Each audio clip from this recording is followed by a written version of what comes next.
So this happened to me about 5 years ago when I was 22 and working as an assistant manager at an electronics retail store in the suburbs. My schedule was all over the place, but that Thursday I was closing, which meant getting out around 10 p.m.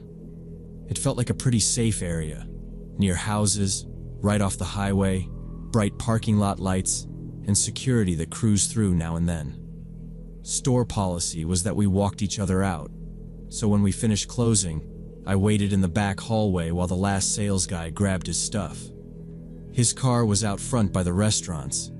Mine was in the employee spots in the back lot. We said goodnight where the hallway split and went our separate ways, him toward the front doors and me toward the service exit. When I pushed the bar on the service door, the lot behind the building was almost empty. In our little employee corner, it was just my gray Honda Civic under a light pole and one other car way off to the side. It was mid-September, already dark, and I stepped out, let the door close behind me, and automatically pulled out my phone. I started walking toward my car while scrolling messages, barely looking up. About halfway there, I remembered my keys were at the bottom of my bag, so I finally lifted my eyes from the screen. That's when I saw the white van parked 3 rows from my Civic. Plain, windowless sides, angled in the space like it had just pulled through. I went back to digging for my keys, but something made me glance over my shoulder toward the edge of the lights. There, maybe 50 meters behind me where the asphalt turned dark, a man in a dark hooded jacket was standing. He was turned in my direction, hands in his pockets, not leaning on a car, not walking, not looking at a phone, just standing there. For a second, I told myself he was waiting for someone and I was being paranoid.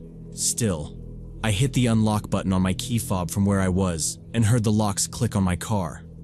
I shifted my bag higher, walked faster, and tried not to make it obvious that I was speeding up. When I reached the Honda, I grabbed the driver's handle, and before opening the door, I forced myself to look back again. The man wasn't at the edge of the light anymore. He was walking toward me. He still wasn't running, just coming in this slow, steady way with his hands in his pockets like he had nowhere else to be. My stomach clenched and my mouth went dry. I yanked the door open, slid into the driver's seat, slammed it shut, and hit the lock button until I heard all the latches thump. With my hands shaking, I shoved the key into the ignition, started the engine, and flipped on the headlights. The beam swept across the empty spaces and caught him again, now maybe 10 meters from my front bumper, still walking straight at the car like the light didn't bother him at all. I threw the car into reverse, cranked the wheel hard, and backed out of the space faster than I usually would, checking only that nothing was behind me. As I straightened the wheel and rolled toward the lane that wrapped around the building, I glanced in the rearview mirror. He had stopped again, just standing in the middle of the drive, body turned toward my car, hood still hiding his face. Every part of me wanted to get away from there as fast as I could, so I took the loop and pulled onto the road past the plaza. My plan was to go home on my usual route, get on the highway, and pretend this was just one weird moment. At the first traffic light, the signal flipped to red, and I eased to a stop in the lane behind another car. In my side mirror, I saw 2 cars back in the other lane, a white van with side panels sitting at the same light. My hands started shaking on the wheel. This could be a coincidence, but an inner voice was screaming that it wasn't. When the light turned green, I drove straight instead of making my usual right turn toward my neighborhood. I tried to act like I had just changed my mind, even though no one could see my face or probably cared. In the mirror, I watched the white van roll through the light and stay in my lane. I kept telling myself it was normal. Delivery vans went everywhere, but my chest felt tight and my hands were damp on the wheel. At the next intersection, I signaled left onto a main street that led away from my area and my normal route. A few seconds later, the van's turn signal flashed too, and it made the same turn, keeping a couple of cars behind. That was the moment I stopped making excuses and accepted that this was actually happening. There were other cars around us, which helped a little, but my brain was already running through plans. I thought about driving to a police station, but I had no idea where the closest one was from there, and I didn't want to start fumbling with my phone and maps while driving. I thought about pulling into a gas station or a grocery store lot, but I had this image of the van blocking me in or someone yanking my door open. I didn't want to freak out over nothing, but I also really didn't want to be the person who ignored their gut and ended up on the news. At the next long red light, I finally grabbed my phone and called my friend Jessica. She answered with her usual, "What's up?" And I cut her off and said, "Can I come over? I think someone's following me." My voice sounded weirdly flat. She flipped from casual to serious immediately and started asking where I was, if I was driving, if I was sure. I told her there was this plain white van that had been behind me since I left work, matching every turn. I remember hearing her moving around, opening drawers or something, and she said, "Come straight here. I'll turn the porch light on and tell Marcus, stay on main roads. Don't stop anywhere alone." So that's what I did. I stayed on the bigger streets with traffic and lights instead of the back way I usually took to her place. Every time I turned, I checked my mirrors. Every time, the van made the same turn. It never rode my bumper or pulled right up next to me. It just kept its distance, far enough back that if I hadn't been looking for it, I probably wouldn't have noticed. I kept talking to Jessica on speaker, giving her cross streets and how many cars were between us, mostly to stop myself from spiraling. She stayed calm and just kept saying, "You're close. Keep driving. You're okay." This went on for about 20 minutes, even though it felt a lot longer. Eventually, I turned into Jessica's subdivision off a main road and checked the mirror again. The van turned in after me. By then, my heart was pounding, but I made myself keep my speed normal, use my signal, stop fully at the signs. I didn't want to give whoever was in that van any excuse to cut me off or force something. When I finally pulled up to Jessica's house, she was already on the porch with her phone in her hand and her boyfriend Marcus standing next to her. The porch light and living room light were both on, and the front door was open behind them. I braked in the driveway, threw the car in park, and got out faster than I meant to. Jessica was already coming down the steps toward me. Over her shoulder, I saw the white van roll slowly past the house. I could see the shape of someone behind the windshield, but not their face. There were no company logos, no writing, just blank white panels. As it reached the corner at the end of the street, it suddenly sped up and turned, disappearing out of sight. Marcus watched it go with his arms crossed and said quietly that he didn't like that at all. Once we were inside, Marcus locked the door and Jessica sat me on the couch. She said we should call the police right away, and I agreed. I wanted it on record in case anything else ever happened, even if they couldn't do much. She put the call on speaker, and I told the dispatcher everything, starting with leaving the store and seeing the guy in the hood, ending with the van passing their house. An officer showed up a little later, took my ID, and had me go through the story again while he wrote notes. He was professional, but blunt. Without a plate number or some unique marking, there wasn't much they could do besides drive around and keep an eye out. He did tell me I was smart not to go straight home and not to stop in an empty lot. I stayed at Jessica's that night because the idea of driving back alone felt like a bad decision. None of us slept great. Every time a car went by outside, I tensed up, and Marcus would get up to look out the window. The next morning, after they left for work, I drove to a shop and had an alarm system installed on my Civic. After that, I went to a store and bought pepper spray for my keychain. None of that erased what happened, but it made me feel a little less like an easy target, and since then, I never park in the far corners of big parking lots if I can help it, and I always watch my mirrors and pay attention to whether anyone is following me before I get in my car or head toward home.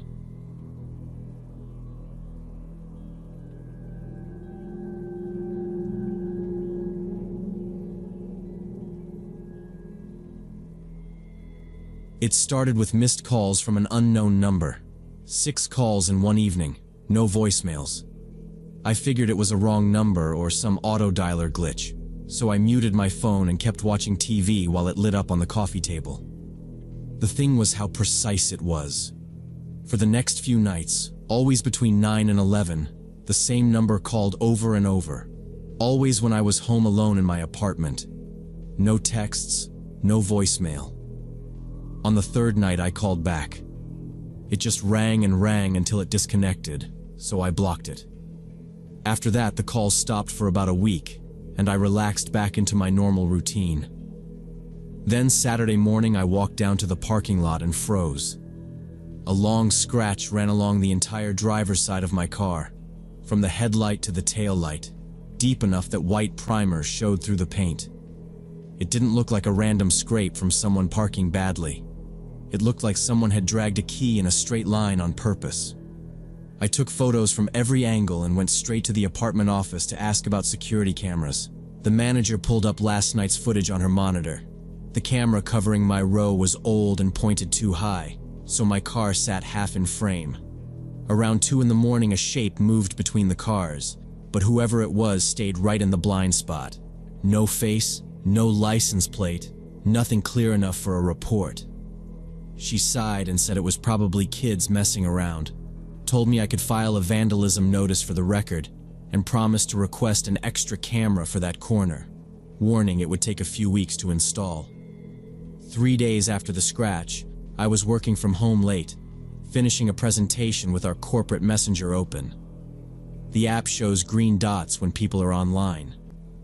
Around midnight, I noticed Trent from marketing was active. He's the guy who shuts his laptop at 6 on the dot, and his wife had just had a baby, so it stuck out. I watched his status stay green while I edited slides. After 10 minutes, I sent him a question about a file, half curious whether he was there.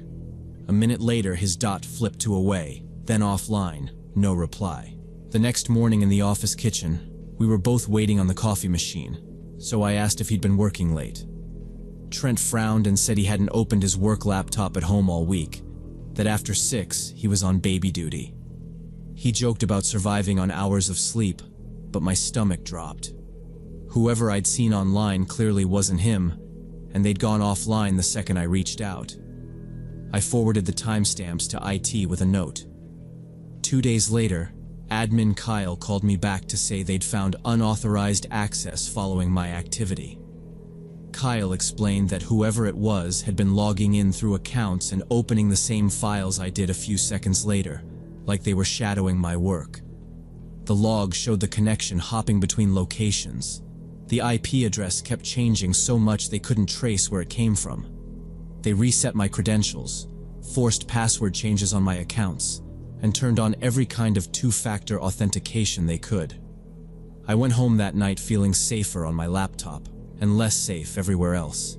Around 8, I reached my door and saw a cardboard box on my doormat. I took the box inside, saw there was no label, and opened it over the sink. Inside was a photo frame and a printed note that said, "For your memories." That was when it stopped feeling like coincidence. I called my friend Sarah and asked her to stay over. On my couch with laptops, we went through social media. She found a fake profile with my name, pictures, and strangers for friends, created 3 weeks earlier. I reported it, locked everything down, called non-emergency, and after report, the officer suggested installing a doorbell camera and being careful with information online. The next couple of weeks were mostly quiet, and for a bit I let myself think maybe the box and the fake profile were just some messed up prank that had burned out. I still checked the peephole before opening the door, and double-checked the deadbolt at night, but I went back to my normal places. Grocery store, gym, work, home. I tried to act like nothing had changed because I did not want my whole life built around some creep. That lasted until a Saturday afternoon when I came out of the supermarket with my hands full of bags and saw a new scratch on my car. This time it was along the passenger side, lower down. The old damage from the apartment lot was still there, so I could see this one was fresh. Same kind of line, like someone had dragged something sharp in one motion. I looked around the parking lot, trying to see if anyone was watching me. Nobody was. Families loading trunks, someone pushing a cart, a guy on his phone. It all looked normal except for my stomach dropping. I took pictures, went back inside, and asked about cameras. The manager said they only had them on the entrance and registers, not the section of the lot where I parked. He gave me a sorry face, but there was nothing else. I called the police, added it to the original report. The woman on the phone sounded polite and tired at the same time. She said vandalism like that was hard to solve unless they caught someone on video. About a week later, it happened again. I drove to the gym after work, parked, went inside, did my normal routine. When I came out, it was already dark. I did a quick walk around my car, because by then that had become a habit, and there it was. Another long scrape over the back bumper. 3 different locations now. Home, supermarket, gym. Different days, different times. It did not feel like coincidence anymore. Whoever it was knew what I drove and where I went. Driving home, I kept going over my schedule in my head. I always went to the same grocery store, same gym, parked in the same spots without thinking. By the time I pulled into my apartment lot, one name kept coming up. Devin. He used to work in my company, a couple of rows over. 6 months earlier, after a company party, he had walked me to my car and asked me out. I had told him I did not see him that way. In front of other people, he laughed it off, made a joke, but later he sent me this long message about how I had led him on and how women like me thought we were too good for guys like him. A month after that, he had a huge argument with management and quit. Devin was good with computers. He was the type people went to when something broke before they opened a ticket. When IT told me someone was mirroring my activity and the IP kept changing, I thought of him, then pushed it away because it felt dramatic. After the 3rd time my car was keyed, it did not feel dramatic anymore. I told Sarah my theory. She said it was possible, but reminded me we did not have anything real tying him to it, and that if I went to the police with just a feeling, they would not do much. She was right, but I still brought up his name the next time an officer called to follow up. I gave them his full name, where he had worked, the messages after the party, and the fact he had technical skills. The officer said they would note it, then explained, very carefully, that people leave jobs all the time, and having hurt feelings was not a crime. Without direct threats or proof, they could not just pick someone and call him a stalker.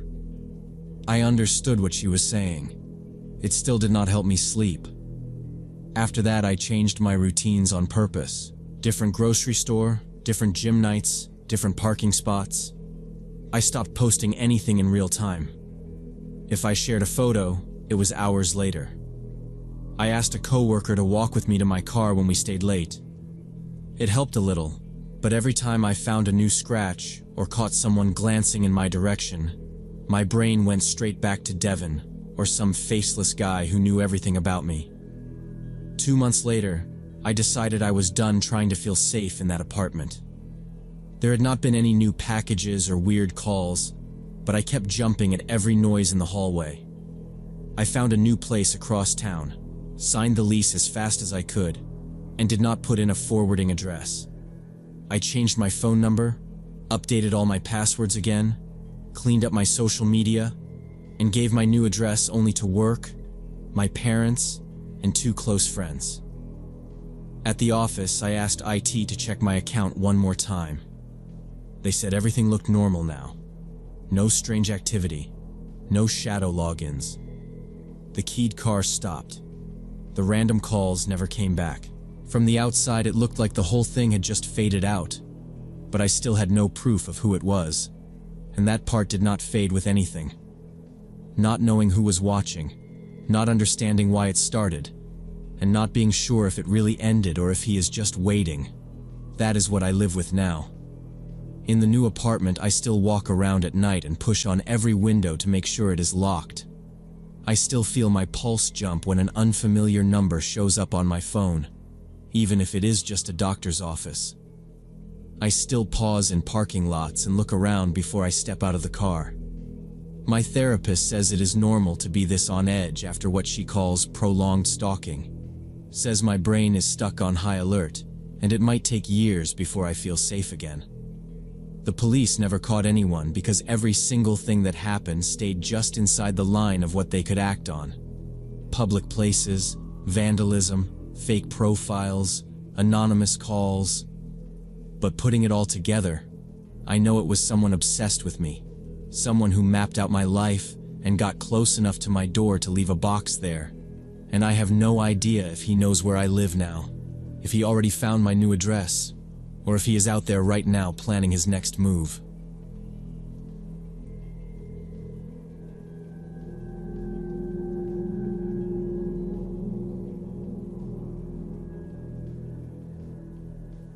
I've been working as a courier since last year, and this really weird experience still freaks me out. I was 22 then, doing a lot of night deliveries and living alone in a small studio in an industrial area. After midnight, the only lit place around was a 24-hour pharmacy less than a kilometer from my building. After my last run, I'd usually walk there, grab an energy drink, then head home. The neighborhood was sketchy, abandoned warehouses, few streetlights, drunk groups on weekends. But after a couple years, I thought I knew its rhythm. That night, it was around 2 a.m. when I stepped out of the pharmacy with 2 cans in a plastic bag. When I'd gone in, there had been an empty old hatchback in the lot. Now that car was gone, and a dark sedan sat a few spaces from the door with the engine running and the lights off. The windows were tinted. I couldn't see the driver, but I felt watched. I told myself not to stare. People wait in cars all the time. Maybe they were picking someone up. I walked off the lot to the sidewalk like normal, bag in one hand, phone in the other. My apartment was down a dead-end alley off the main road, maybe a 5-minute walk. I had gone maybe half a block when I heard the sedan roll out behind me.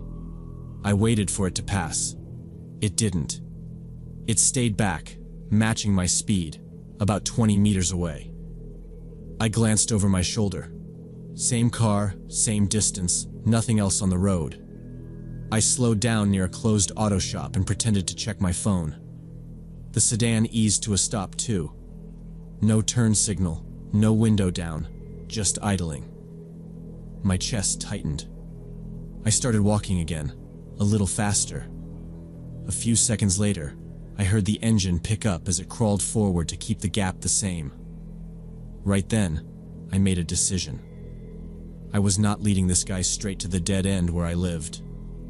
At the corner where I'd usually turn toward my alley, I kept going straight and headed for a brighter street with a couple of bars and some people smoking outside.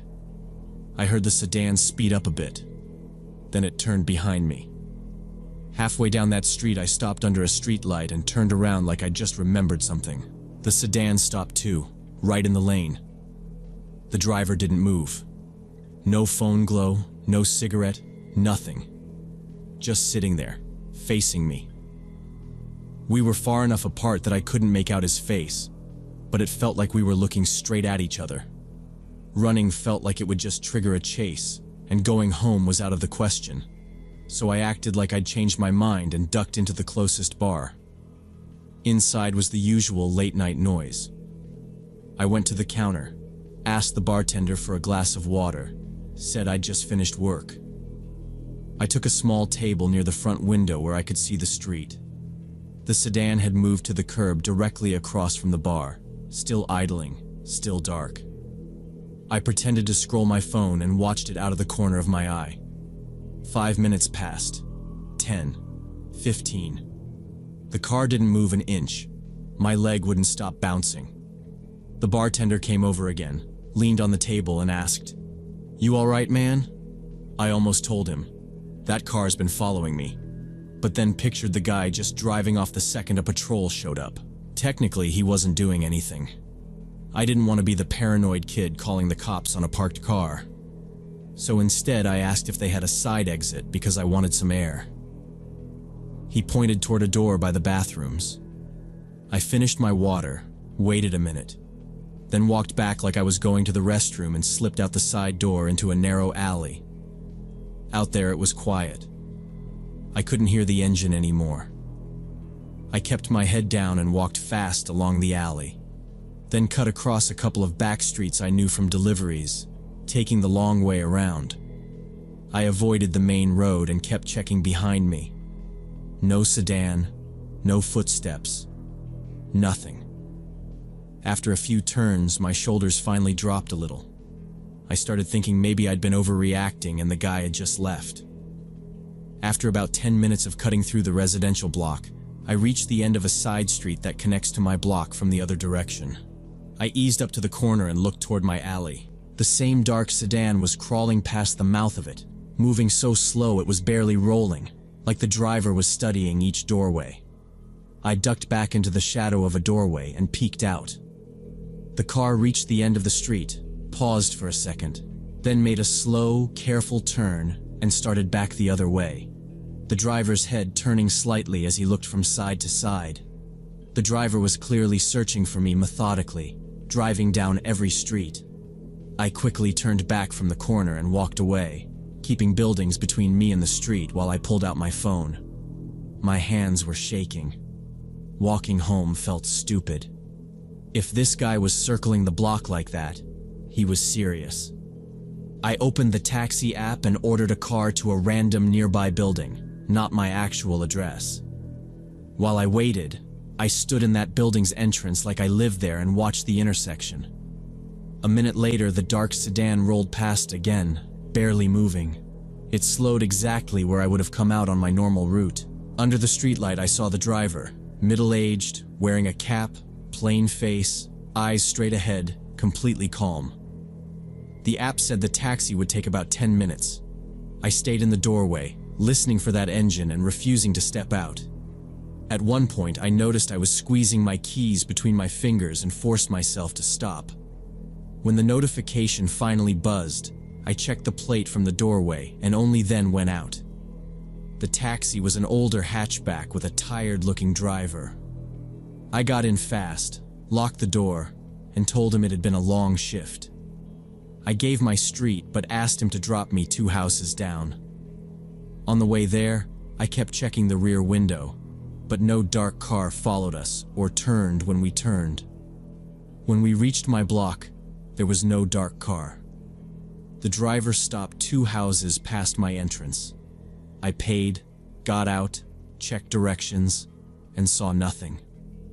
I walked until the taxi turned the corner, then cut across the yard and ran to my door.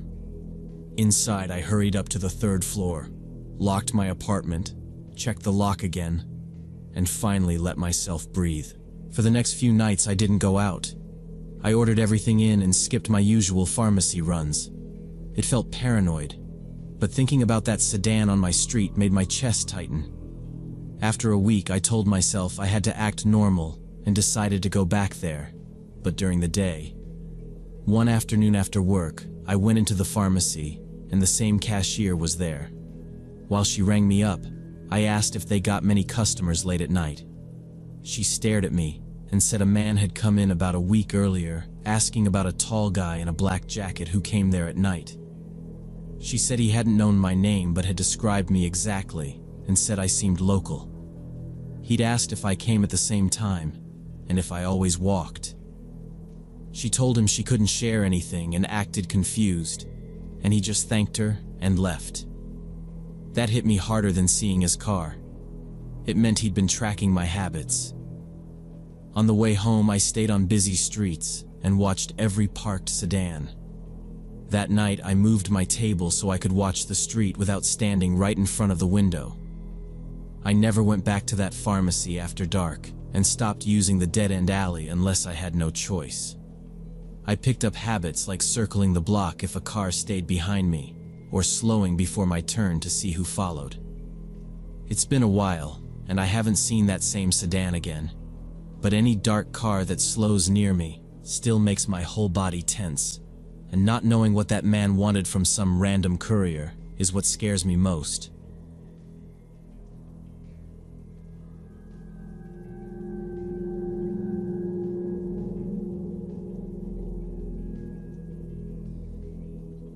It happened last year when I got promoted to safety supervisor at this chemical plant outside Houston. Working at a place that handles hazardous materials is never simple, but I honestly thought I could handle it. I was 26, had been in industrial safety for 4 years, and I knew the regulations well enough that I could quote half of them in my sleep. The plant has 4 production buildings, a warehouse complex, and an admin block, all spread out across this fenced-in property that feels like its own little world at night. When the previous safety supervisor left for a better job, they slid me into her spot. Nights only, 10 p.m. to 6 a.m. That shift usually means I am the only safety officer on site with a skeleton crew of operators and maintenance, which sounded peaceful on paper, and in the first couple weeks it actually was. Most nights I started in the control room, checked the monitoring software, then did my patrols. Building 1 through 4, warehouse, back around to admin. I'd check ventilation systems, verify chemical storage temperatures, look at relief valves, and walk the lines to see if anyone was cutting corners. It was boring in the way safety work is supposed to be boring. If nothing happens, you're doing your job. A couple operators joked that I was overkill, that the automated systems would tell us if anything went wrong before I ever saw it on a walkdown. I joked back that automated systems don't testify well in court. Still, in the beginning, the alarms made sense when they happened. A door propped open that shouldn't be. A brief power flicker. Someone forgetting to acknowledge a panel warning in time. Around midsummer, the pattern shifted. It wasn't anything big at first, just small things that sat wrong with me. A temperature probe in Building 3 spiked for 15 seconds and then dropped back to normal while the local gauge never moved. A tank level in the software showed a sudden dip like someone had pulled product, but the manual dip check showed the same as the day before. I chalked it up to glitches and logged everything, but I noticed I was writing, "No physical deviation observed," a lot more than I liked. The night operators started asking if the system was haunted, which I ignored because joking about bad data is easier than admitting you don't know why it is happening. Building 1 is the oldest structure, built in the 1970s, where we store chemical reagents in large tanks. I am required to check the gas sensor readings every 2 hours. Twice in 1 month, the gas leak sensors in Sector B triggered alarms showing a potential leak. Both times it was around 2 in the morning, when the plant is at its quietest. Each time, I grabbed the emergency detection equipment, radioed that I was heading to Building 1, and drove over there in the little utility cart we use when we need to move fast between buildings. Walking into a possible gas release alone is not something you do casually, so I followed procedure step by step. When I got into Sector B the first time, the fixed alarm was still flashing on the wall, but my handheld detector was dead flat. I walked the entire aisle, checked around the flanges and valves, and still got nothing. No reading, no smell, nothing. 7 minutes after the alarm had first triggered, it cleared itself. Back in the control room, the trend graph showed a neat little spike of gas, then a perfect return to baseline right when the system reset. The second time, 2 weeks later, it was almost identical. Same sector, same type of gas, same duration. I responded the same way, verifying with the handheld, checking the tank vents, checking the floor drains. Again, no elevated gas levels anywhere.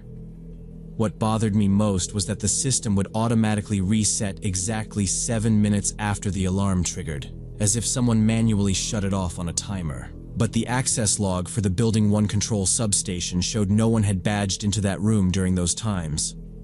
I pulled the historian data, printed it, attached my notes, and filed an incident report. Maintenance called me during day shift and said they had tested the sensors, and everything was functioning within spec. They blamed it on electrical noise or a firmware quirk, and told me not to worry unless it started tripping constantly. It never went fully away though. For the next few weeks, every time I walked into Building 1 at night, I found myself glancing at the Sector B heads longer than I needed to.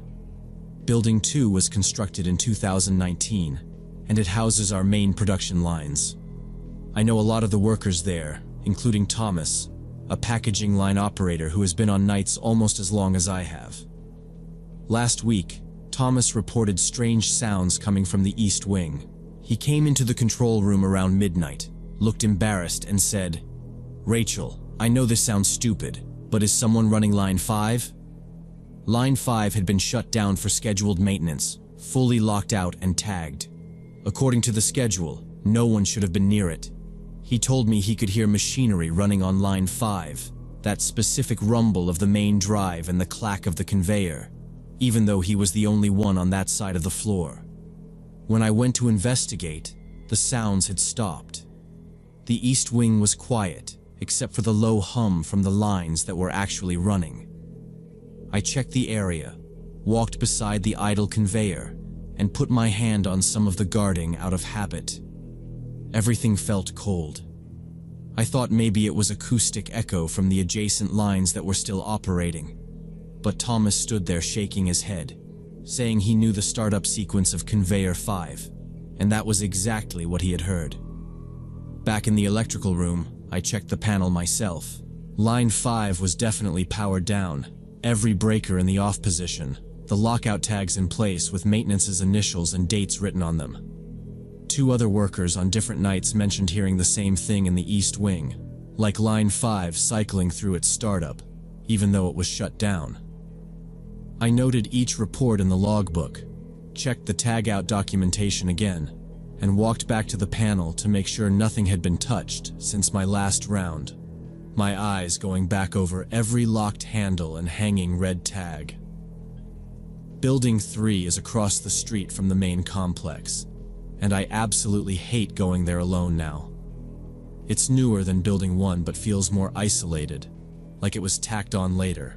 3 weeks ago, my schedule had me doing a routine check of the fire suppression systems over there around 1 in the morning. I remember being annoyed because it meant crossing the street twice and logging into a separate panel, but it was standard. I badged in, did the usual visual checks on the extinguishers and sprinklers, then headed down the maintenance corridor that runs behind the main production floor. There's a heavy hydraulic door at the end of that corridor that tends to drift shut, so I did what we always do and propped it open with one of the rubber door wedges. I made sure it was seated under the edge and watched the door settle against it. It should have stayed put. On the other side of that door is the stairwell to the lower levels and the little control nook where the suppression panel is. I stepped through, checked the gauges, made a note about a slightly low pressure reading on one line, and was halfway through filling out the inspection form when I heard the slam. It wasn't just the latch catching. The hydraulic arm pulled that door closed hard enough that the frame shook. My first thought was that someone had come in behind me, so I called out, "Hello? Who's there?" No one answered. I went back up the few steps and tried the handle. It didn't move. I tried it again harder, putting my shoulder into it. Nothing. The wedge I'd used was lying on my side of the door now, like it had been kicked free before it closed. I checked the stairwell phone, but it was dead. The radios we use sometimes cut out in Building 3's lower levels, and of course that night mine was clipping in and out when I tried to call the control room. I could hear static, and maybe a word or two, but I couldn't tell if anyone heard me. After about 5 minutes of trying to get the handle to budge and messing with the radio, I accepted that I was stuck until someone either noticed I was missing or happened to walk by. I'm not proud of how hard I started banging on that door. I used my fist at first, then my flashlight, yelling my name and telling whoever was on the other side that I was in the stairwell. It felt stupid and desperate, but I kept thinking about what would happen if there actually was a fire or a leak and I was locked in there. It was about 20 minutes before I heard Keys and Marcus, one of the night security guards, shouting back that he was opening it. When the door finally swung in, he gave me this baffled look and said, "Rach, why didn't you just pull it open?"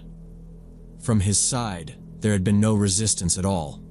The wedge wasn't there, obviously, and he said the hydraulic closer felt normal. Later that morning, I asked maintenance to check it. The tech cycled the door over and over while I watched. It behaved exactly like it was supposed to. Slow close, smooth latch, opened fine from both sides. He finally shrugged and said maybe the wedge slipped and the pressure got weird, but he admitted he couldn't explain why the handle jammed for me.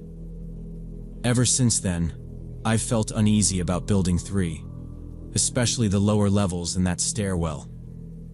The scariest thing happened last week. I was with Danny, a mechanical engineer with 15 years in, checking the compressor station in the basement of Building 3. After what happened with the door, I had already started asking for a partner anytime I had to go down there, and he didn't mind coming along because he wanted to look at some vibration readings. We were down there with our flashlights and clipboards, walking along the row of compressors, when we suddenly heard a series of loud metallic banging sounds. It wasn't random clatter. The hits were spaced out, rhythmic and deliberate, like someone was hitting the pipes with a heavy wrench on a pattern. 3 strikes, a pause, then 3 more. The sound was coming from the far section where they keep the old unused tanks, past where the lights are always dim. Danny stopped mid-sentence and looked at me. I remember him saying, "You hearing that too?" Just to make sure we were both registering the same thing. We walked toward it with our flashlights, staying side by side. I kept telling myself it was thermal expansion or a loose support or something I could write on a form. The closer we got to the old tank area, the more aware I was of our footsteps and breathing, and the banging kept going in that same pattern until we were almost at the end of the row. We turned the corner where you can see all the way down to the unused tanks. The moment our light beam swept that section, the banging stopped completely. No fade, no last echo, just off like someone had lifted a hand. There was no one there. No tools on the floor, no loose hangers swinging on the pipes. Nothing obviously wrong. Danny scanned the tanks, the overhead lines, checked one of the supports with his hand, and then he just said, very calmly, "Let's go upstairs. Now."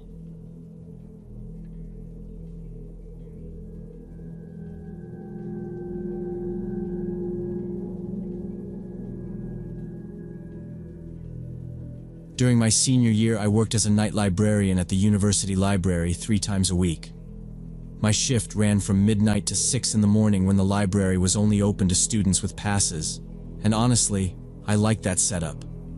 Less noise, less drama, just me behind the registration desk with my laptop, a stack of returns, and a building that mostly felt like it belonged to me. Usually there were 5 or 6 students spread out in the reading rooms, half asleep over their notes while I pretended to work on my thesis instead of scrolling through my draft in panic. That night started normally. I came in at 11:45, dumped my backpack under the desk, and relieved the day librarian. He rubbed his eyes, pointed at the monitor wall, and said, "Cameras are acting up again. 2 of the feeds keep dying." One screen was frozen on static, another was just black. He said IT would look tomorrow-ish, and shrugged like it wasn't his problem anymore. I joked that as long as the front door lock still worked, we were fine.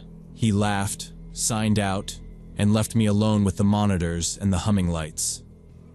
The first 2 hours were exactly what I expected.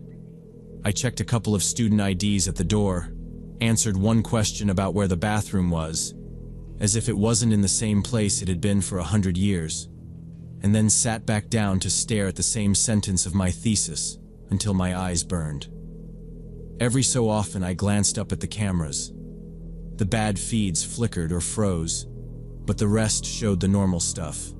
Empty hallways, stairwells, study rooms, and a few hunched figures in hoodies who barely moved.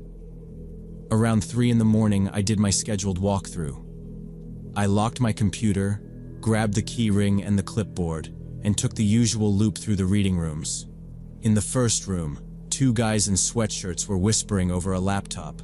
In the second, a girl with headphones had highlighters and sticky notes spread everywhere. In the last one, a guy was half asleep on an open textbook, an energy drink can next to his hand. 5 students total, all with their ID cards visible like the rules said. Nobody looked drunk, nobody had guests, nothing set off any alarms in my head. I ticked 5 names on the sheet and went back toward the desk. When I sat down again, I was already thinking about rewriting my entire thesis conclusion. I woke my laptop, took a sip of coffee that had gone lukewarm, and let my eyes wander up to the monitors like they always did. That was when I noticed movement on the camera labeled Archive 2, the second-floor archive section where students weren't allowed. On the grainy black and white feed, something dark slipped between 2 shelves, disappeared, then appeared again a little closer to the lens. The angle was terrible, so all I saw was a blurry shape cutting across the aisle. I stared at it, waiting for my brain to file it under weird shadows and move on.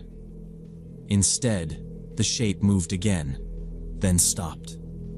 It didn't look like the usual HVAC flicker I'd gotten used to ignoring. Policy said that if we saw movement in a restricted area, we were supposed to check it and then call campus security if needed. I sat there for maybe 20 seconds, hoping it would just stop, then sighed, grabbed the flashlight from under the desk, clipped the master keys to my belt loop, and headed for the stairs. The archive section was always a little cut off from the rest of the building. Locked door, no windows, tall metal shelves and old bound journals no one touched anymore.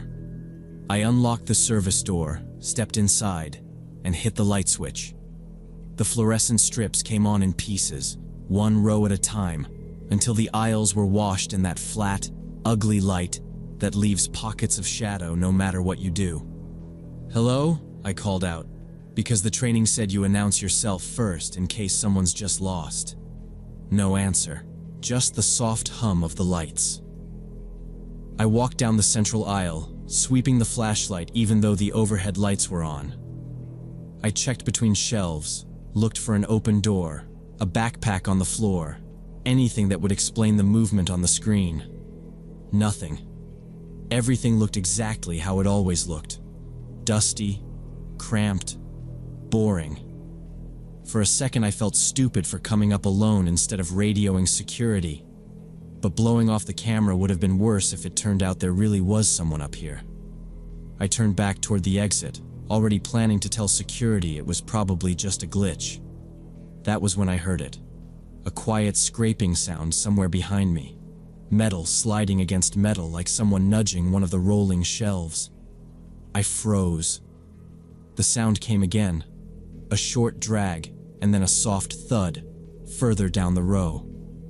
I spun around and saw the figure of a man in a dark hoodie standing between the shelves about 30 feet away. He wasn't moving. Head slightly down, hands at his sides, just standing there, watching me. The flashlight beam shook a little in my hand. "Excuse me," I said, trying to keep my voice steady. "This area is closed. You need to leave."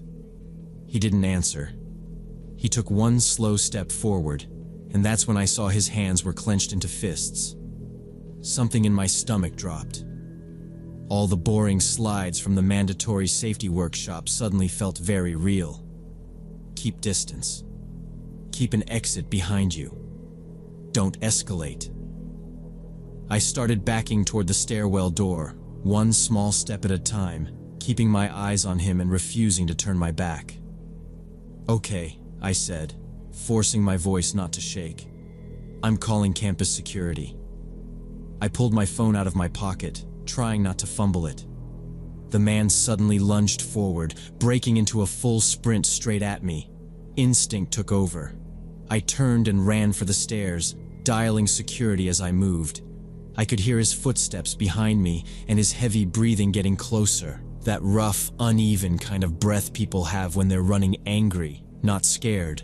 The call to security was still ringing in my ear, but I didn't wait for anyone to pick up. I slammed my shoulder into the stairwell door, shoved it open, and took the steps down 2 at a time with 1 hand on the rail so I wouldn't wipe out. I kept waiting for that feeling of a hand grabbing the back of my hoodie.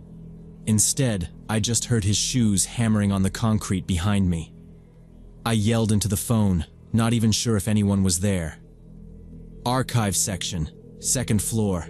There's a man up here. He chased me. Send someone now." And then I just focused on getting to the 1st floor. I burst out onto the main level, and almost crashed into one of the study tables. Chairs scraped, pens rolled. The students closest to me stared like I'd lost it. I didn't bother explaining. I shouted, "Everyone out! Now!" way louder than I meant to. For a second, nobody moved.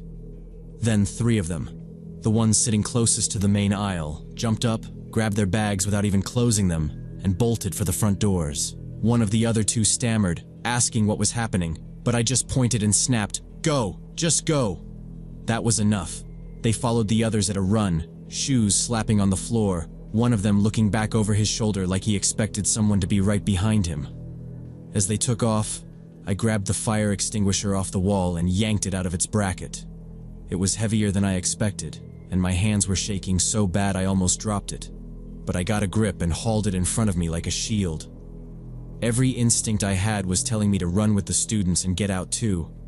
But if he came straight down the stairs after them, there'd be no one between him and the exit, and no one to tell security which way he'd gone.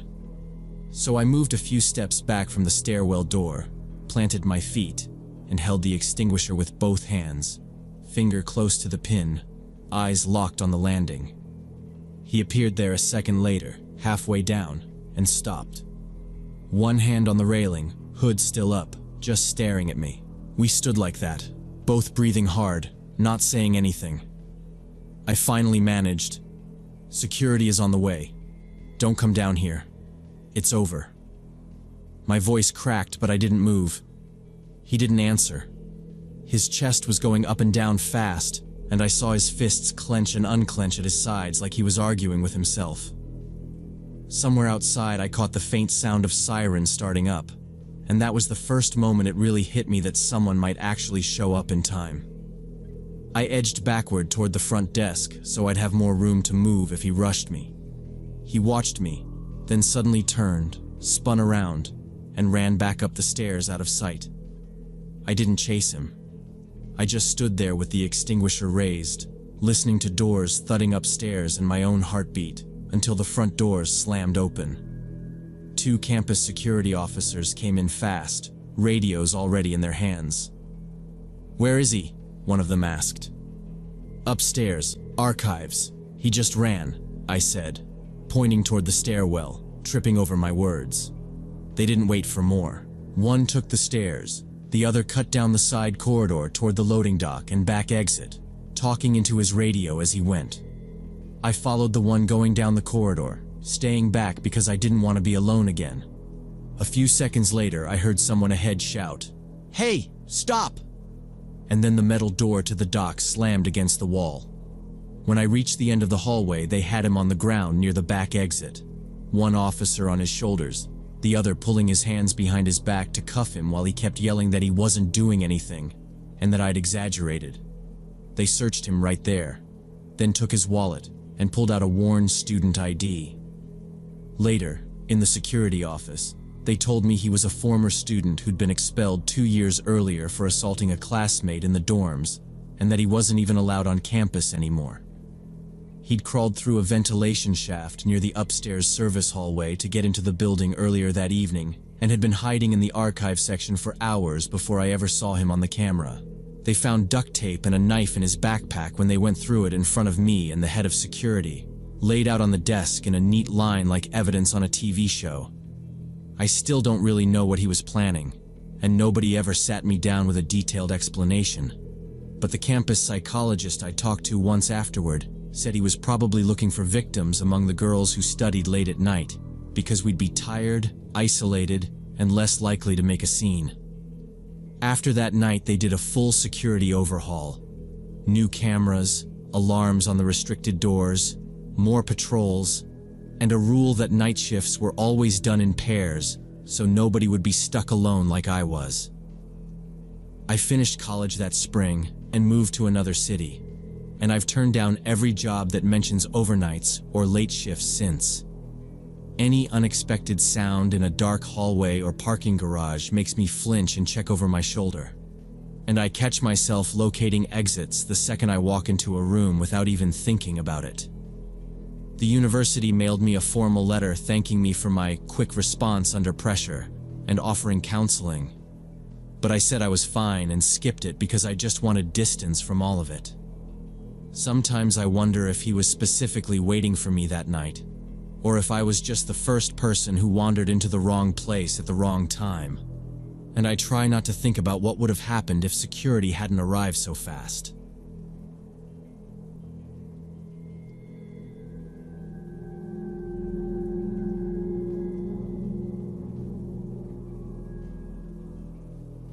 So when I was 33, I'd been jogging in the evenings for 5 years already. Usually I'd head out around 7 after finishing work and run a route along the river in Denver, about 8 kilometers there and back. I'm a programmer, so most of my day is just me sitting in front of a screen, and running was the only thing that stopped my back from locking up completely. The route was popular. There were always lots of runners and cyclists, especially in summer. I liked that. Crowds meant it felt safe. No dark, empty corners where something stupid could happen. In late June on a Thursday, I went out for my run as usual. The weather was great, around 25 degrees, light breeze, sun still up, but not baking. I locked my apartment, did my normal little calf stretch on the stairs, headphones in, and started running from my house toward the river. First kilometer was through quiet streets. Same houses I'd passed 1,000 times. Same dog that always barked at me from 1 yard. Nothing strange. About a kilometer in, when I came out onto the embankment, I noticed a cyclist riding slowly several dozen meters behind me. Black bike, black gear, nothing special. I didn't pay much attention since there were always lots of cyclists there, and he wasn't doing anything odd yet. I settled into my usual pace and tried to clear my head of work stuff. I remembered thinking about a nasty bug I'd been fighting all day, running through possible fixes in my head. Every so often I'd glance sideways at the river, at other people on the path. After a while though, that cyclist stayed in the back of my mind. You know that feeling when you're aware of something behind you even if you're not looking? It was like that. Just a small pressure between my shoulder blades. After another kilometer, I stopped at a traffic light before a bridge. The path crossed a small road there, and the light for us was red. I slowed to a jog, then to a walk, catching my breath. The cyclist rolled up and stopped about 10 meters behind me. For the first time, I really looked at him. A man around 40 maybe, in dark glasses and black cycling gear, helmet, gloves, everything standard. Average height, average build, nothing that screamed problem. If you described him to someone, you'd have almost nothing specific to say. The light changed, and I ran on. I expected him to swing out and pass me right away, but he didn't. The cyclist followed but didn't pass me even though I was running at an average pace, and any cyclist could easily overtake. I could hear his tires behind me, the soft hum, always the same distance. I remembered some safety article about not ignoring weird patterns, so I started paying attention to him. I told myself I was overreacting, but I still watched his shadow when it slid long next to mine.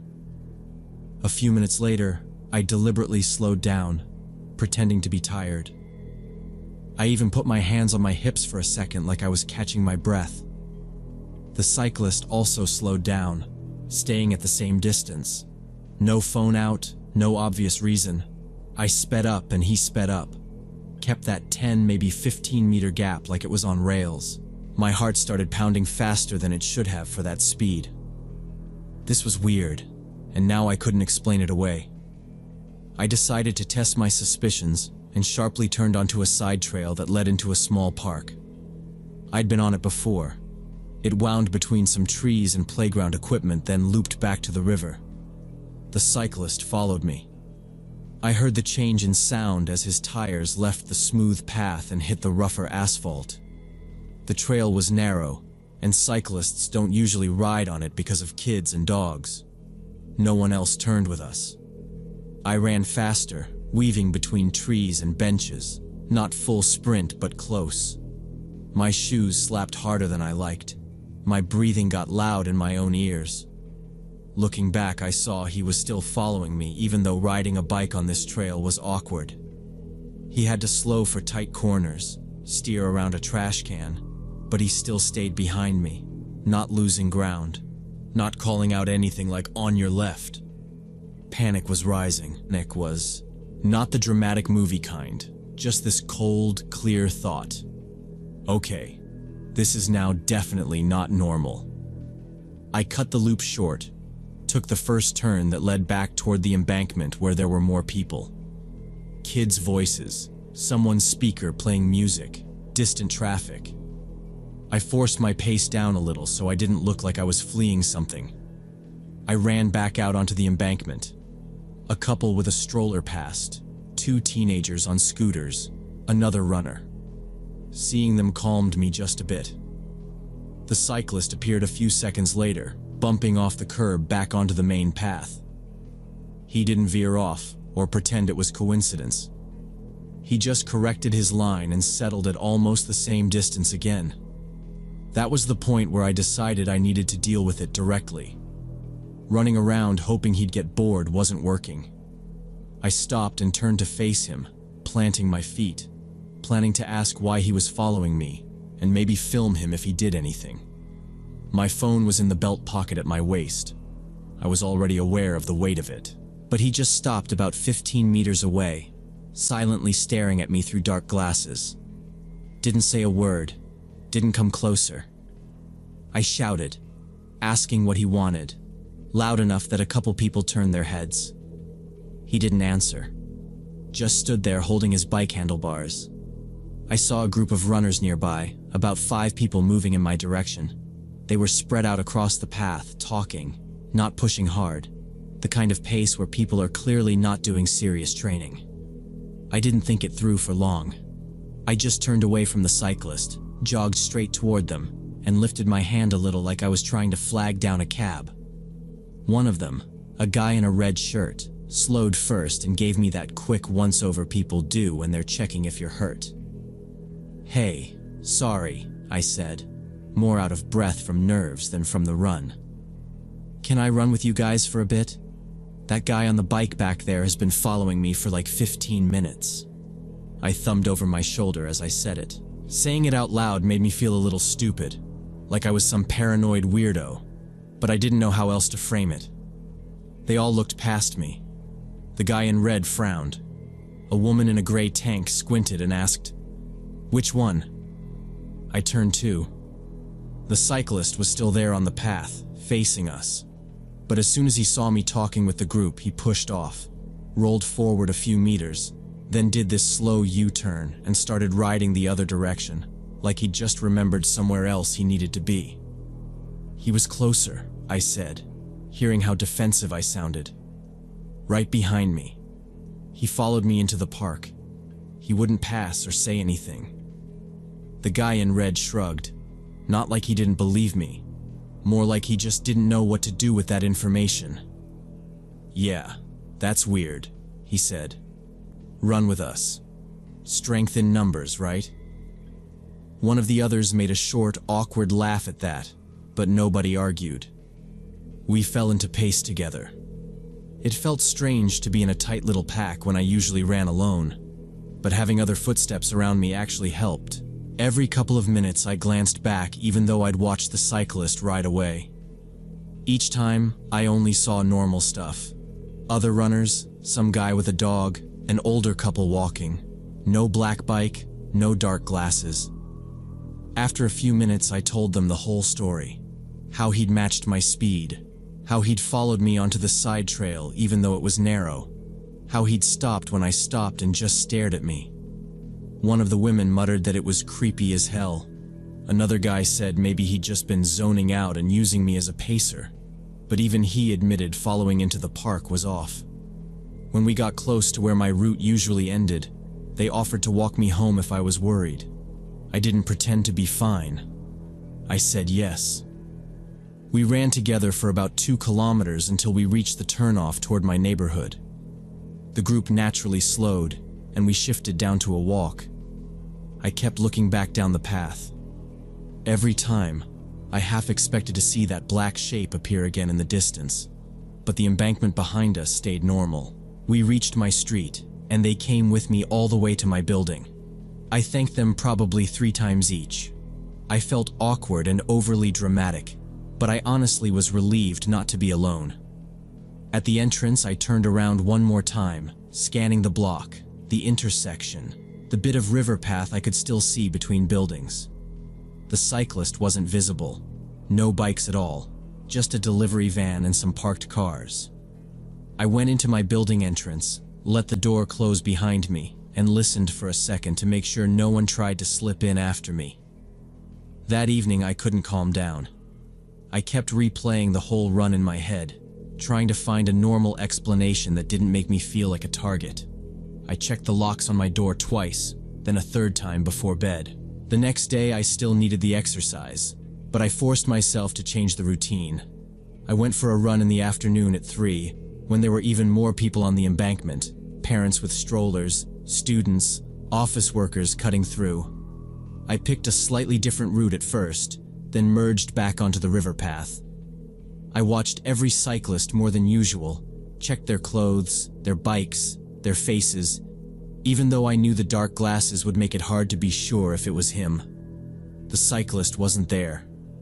No one paid any special attention to me. I finished the run, walked home, and nothing happened. I never saw him again. Maybe it was a coincidence, and the guy was just riding the same route, zoning out, not even realizing I was reading all this intent into his movements. But his behavior, the silence, following me onto the side trail, stopping when I stopped, all of it still makes me think he was specifically following me. I never found out who he was or what he wanted. Now I only run during the day, and always with my phone that has location tracking enabled, and I share my live location if I'm going somewhere new. I told several of my runner friends about this incident, and it turned out one of my acquaintances had dealt with a similar situation a year ago. A cyclist in dark glasses had followed her, matching her pace and hanging back without speaking, but she couldn't identify him. Maybe it was the same person.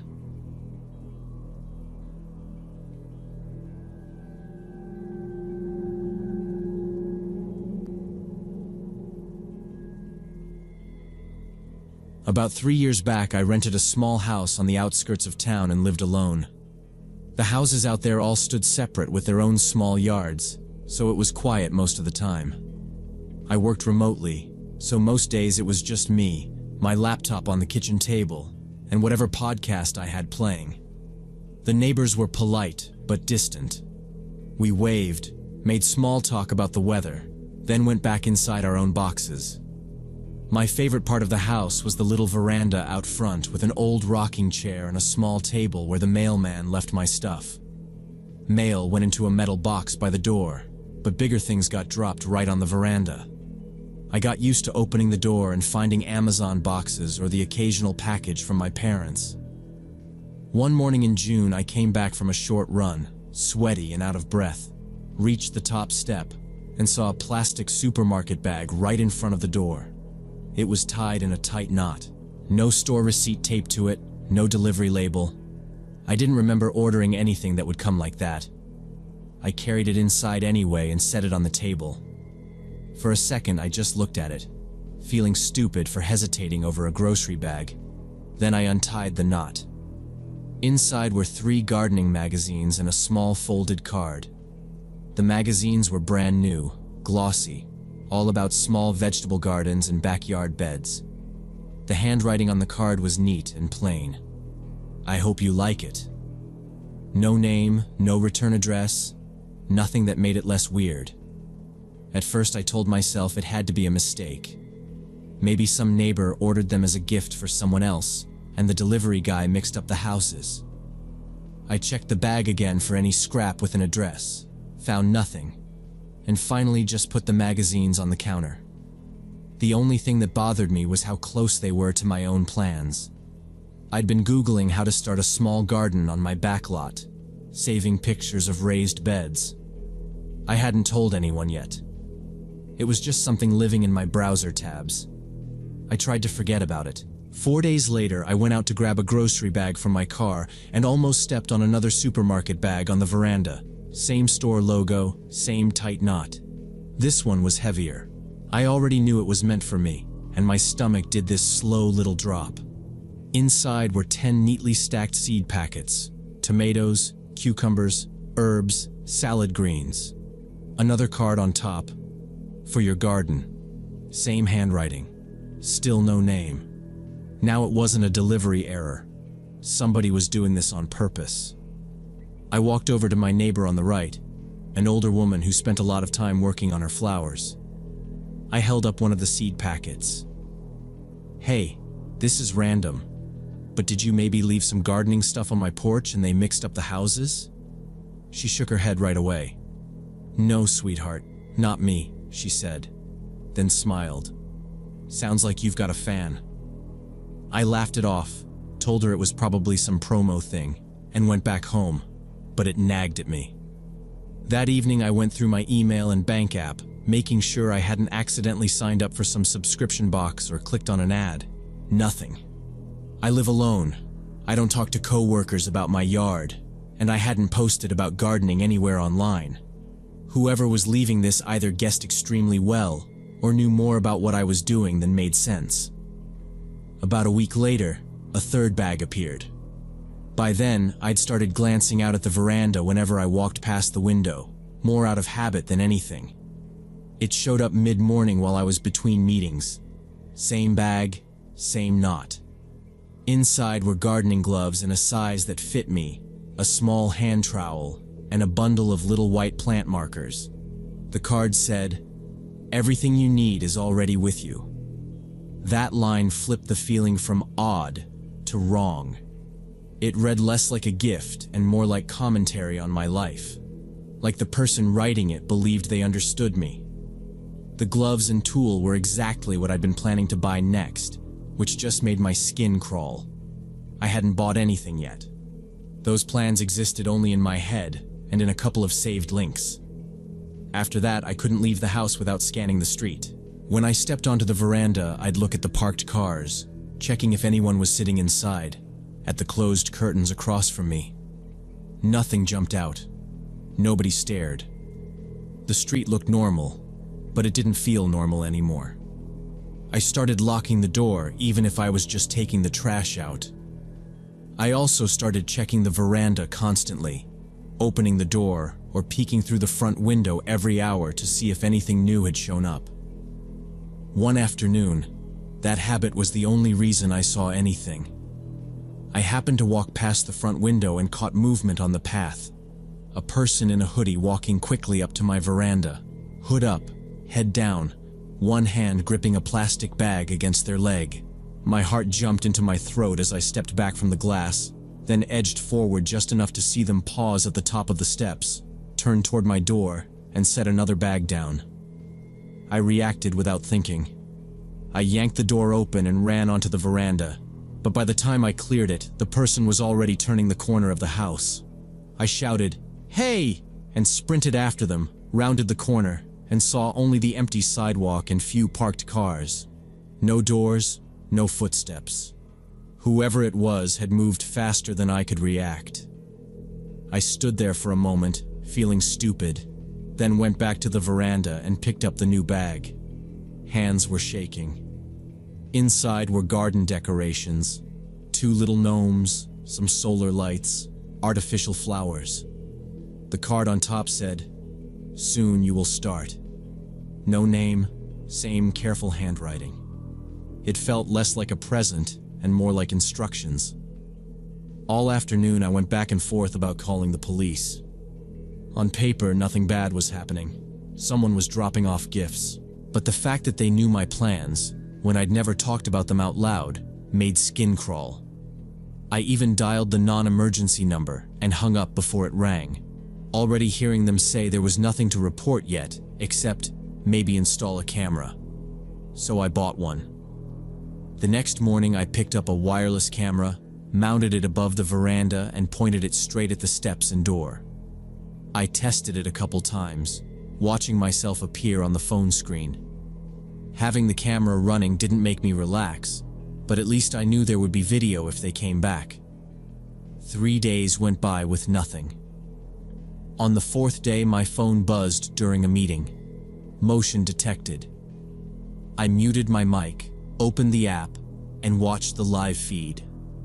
A figure in dark clothes, hood up, walked into frame, kept their head down, climbed the steps, put a bag by my door, paused for maybe a second, then turned and left. No face, no details, just roughly my height and ordinary sneakers. I waited until they were gone from the frame, then went to the door, checked the peephole, and grabbed the bag. Inside were no more tools or decorations, only folded sheets of printer paper. Each one had a single line typed in. "You will be happy. The garden will change everything. I will help you."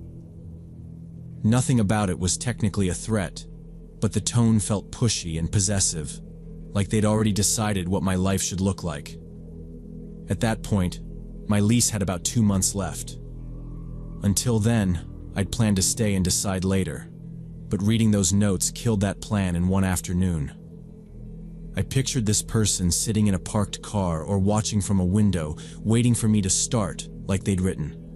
The idea of planting anything there, using their gifts, made me sick. I stuffed every gnome, light, packet, and note back into the bags, tied them tight, and shoved them into the back of a closet. That night I opened listings and started looking for anywhere else. Within a week, I found small apartment, signed the lease, and gave notice to my landlord.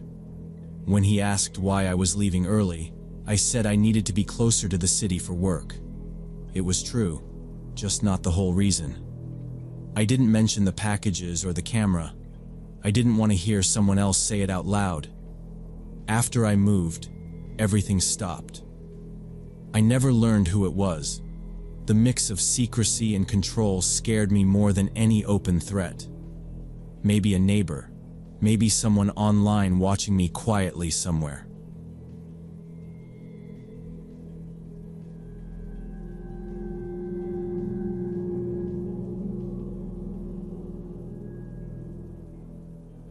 In early August last year, I was working as a designer at a small ad agency in the Austin suburbs. I was 25, doing mostly social media graphics and banner ads, the usual boring stuff. Our office was a converted warehouse with an open floor plan, 10 of us sharing a bunch of desks pushed together. You could hear everything: keyboard tapping, Slack pings, someone's Spotify playlist bleeding through bad headphones. The week Brad started, our supervisor did the quick intro thing, said he was our new project manager, and everyone gave that polite half-smile, half-wave before going back to work. Brad looked about 30, average build, short brown hair, plain button-down shirt. First day he had a wedding ring, next day it was gone. He spoke quietly, only when needed, and always kept his eyes on the floor or the screen. At first I just figured he was awkward. I'm not exactly Miss Social either, so I didn't judge. The only real interaction we had that first week was him asking where the brand assets were saved. His voice was flat, like he was exhausted. I pointed him to the server. He mumbled thanks, end of conversation. But around midweek I started getting that weird heavy feeling on the side of my face, like someone was staring at me. I'd be deep in a layout, zoomed in at 300%, and suddenly feel it. I'd look up and catch Brad looking straight at me, not casually glancing around, but just locked in. No smile, no expression, just staring. The second our eyes met, he'd whip his head back to his monitor. No joke, no, oh, sorry, zoned out. Just that quick, guilty movement. I told myself I was being dramatic. People look around when they think. But it kept happening. I'd be talking to my friend and coworker Sarah about some client, and I'd see him turn just slightly in his chair, eyes on me, like he was listening only to what I was saying. By Friday I saw him again, this time in the reflection of the conference room glass while I was presenting a mock-up. He wasn't even in the meeting. He was at his desk behind me, staring at my reflection like the rest of the room didn't exist. I lost my sentence mid-pitch and had to fake a cough to reset. That evening while we were packing up, I finally said something to Sarah. I asked, "Do you get any kind of weird vibe from Brad, or is that just me?" She rolled over in her chair and said she thought he was just shy, then asked why. I told her, "He looks at me a lot. Like, a lot. She frowned a little at that and said she'd start paying attention, but told me not to freak myself out yet. New managers, new environment, people get weird for a bit. I tried to believe her and went home. After 2 weeks, the weird stuff escalated. One Monday I came in, dropped my bag, and there was a piece of paper placed right in the middle of my tablet. It was a printed screenshot of my Instagram profile. My face, the grid, my handle, everything. We weren't the kind of office that did pranks, and nobody said anything when I walked in. No one was even looking at me. I folded the paper and stuck it in my drawer, trying to act normal. The next day, there was a photo instead. A glossy print of my car in the back lot, same space I always park in, taken from a couple rows over. No note, no writing on the back, just my car. My hands shook a little when I picked it up. I went to our supervisor Jason and casually asked if there were any new security checks or something. He looked confused and said no, then asked why. I just said I'd found something weird on my desk, but maybe it was nothing, and backed out before he asked more questions. By Wednesday morning, a folded receipt from the cafe where I grabbed breakfast on the way to work was sitting on my keyboard. Same place, same drink, same sandwich, and the timestamp was from that morning. My name wasn't on it, but it was exactly my order. That's when the "it's just a joke" story in my head kind of snapped.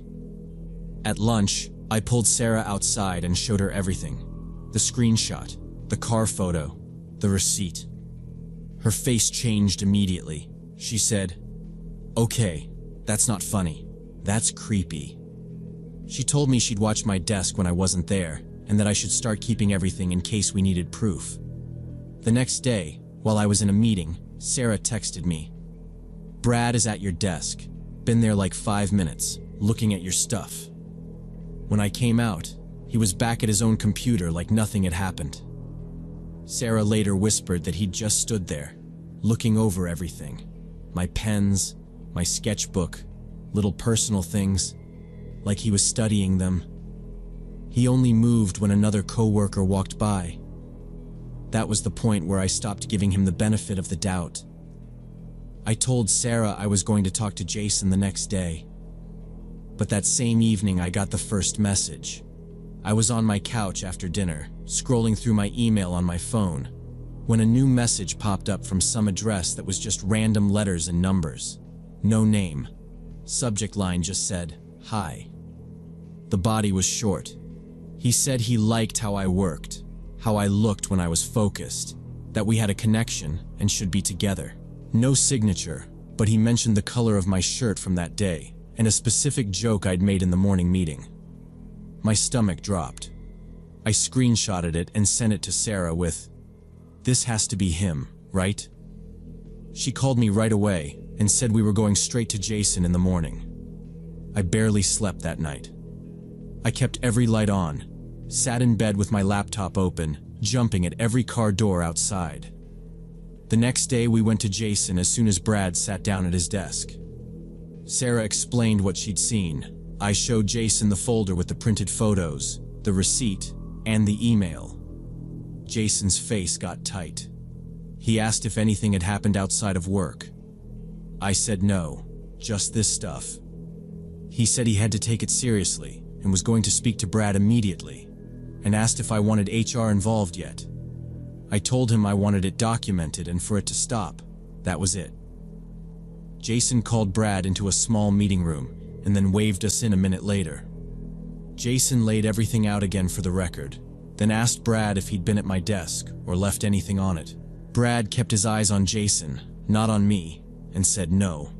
He said maybe someone was trying to sabotage him because he was new. When Jason brought up the email, Brad said he didn't know anything about it, that he didn't even have my personal address. His voice stayed calm, but his hands were tensed on the table, fingers pressed together hard. Jason told him that any harassment, inside or outside the office, would mean termination, and probably HR and police. Brad nodded, said he understood, repeated that he'd done nothing. We were dismissed. Jason said he'd written everything down and to tell him immediately if anything else happened.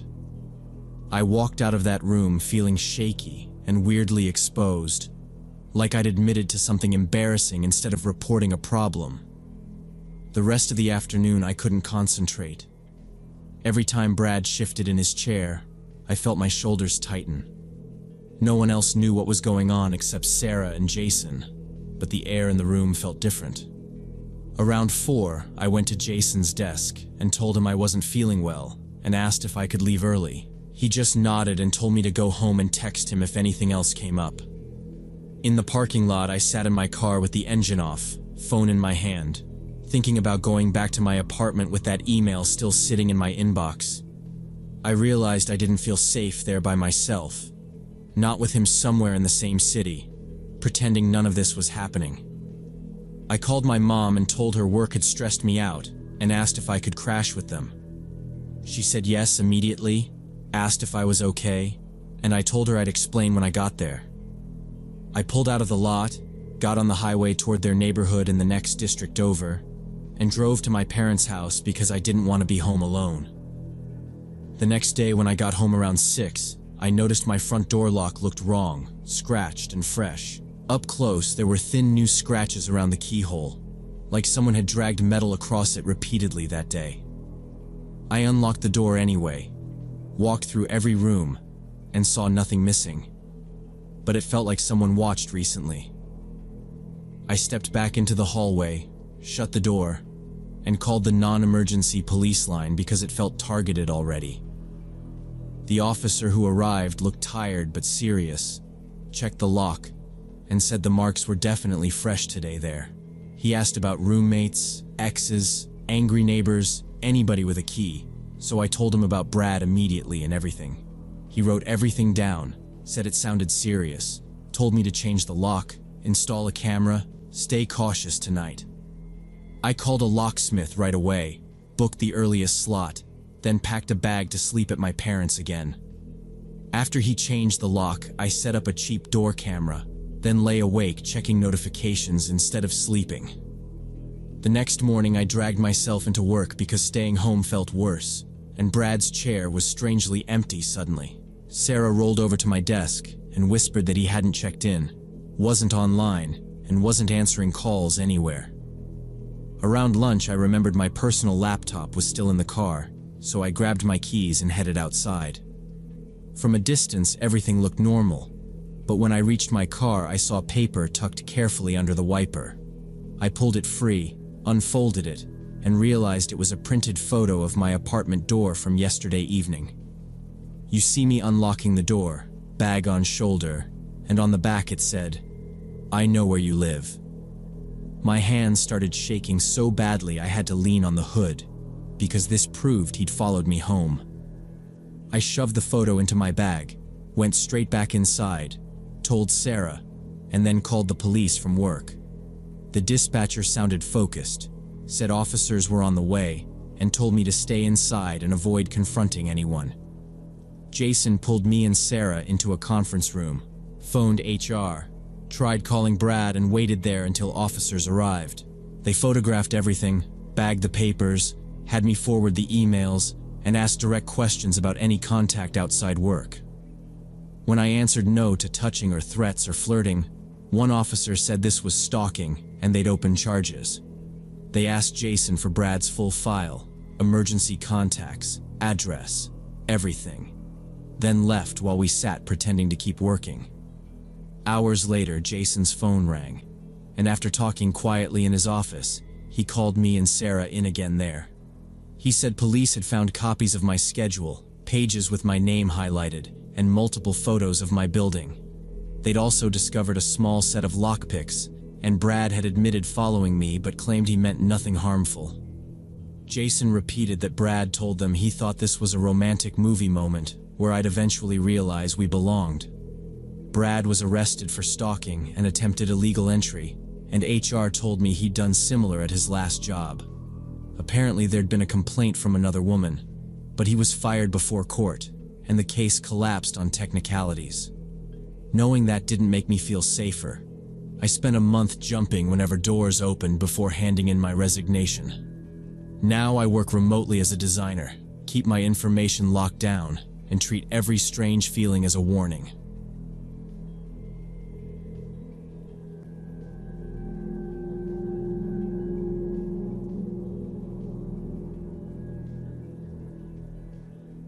The white folding cane I bought for a neurology seminar probably saved my life that day.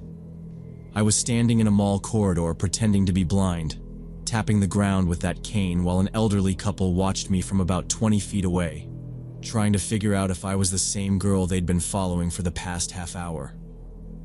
I'm 23, a med student, and up until that weekend the scariest thing in my life had been exams, not people. 2 months earlier, I'd traveled to Portland for a medical conference and decided to stay the weekend. I didn't know anyone there, so I figured I'd do exactly what our professors always told us not to do and relax a little. After a morning neurology lecture, I walked to a big shopping complex downtown around 3 in the afternoon. It was crowded but normal.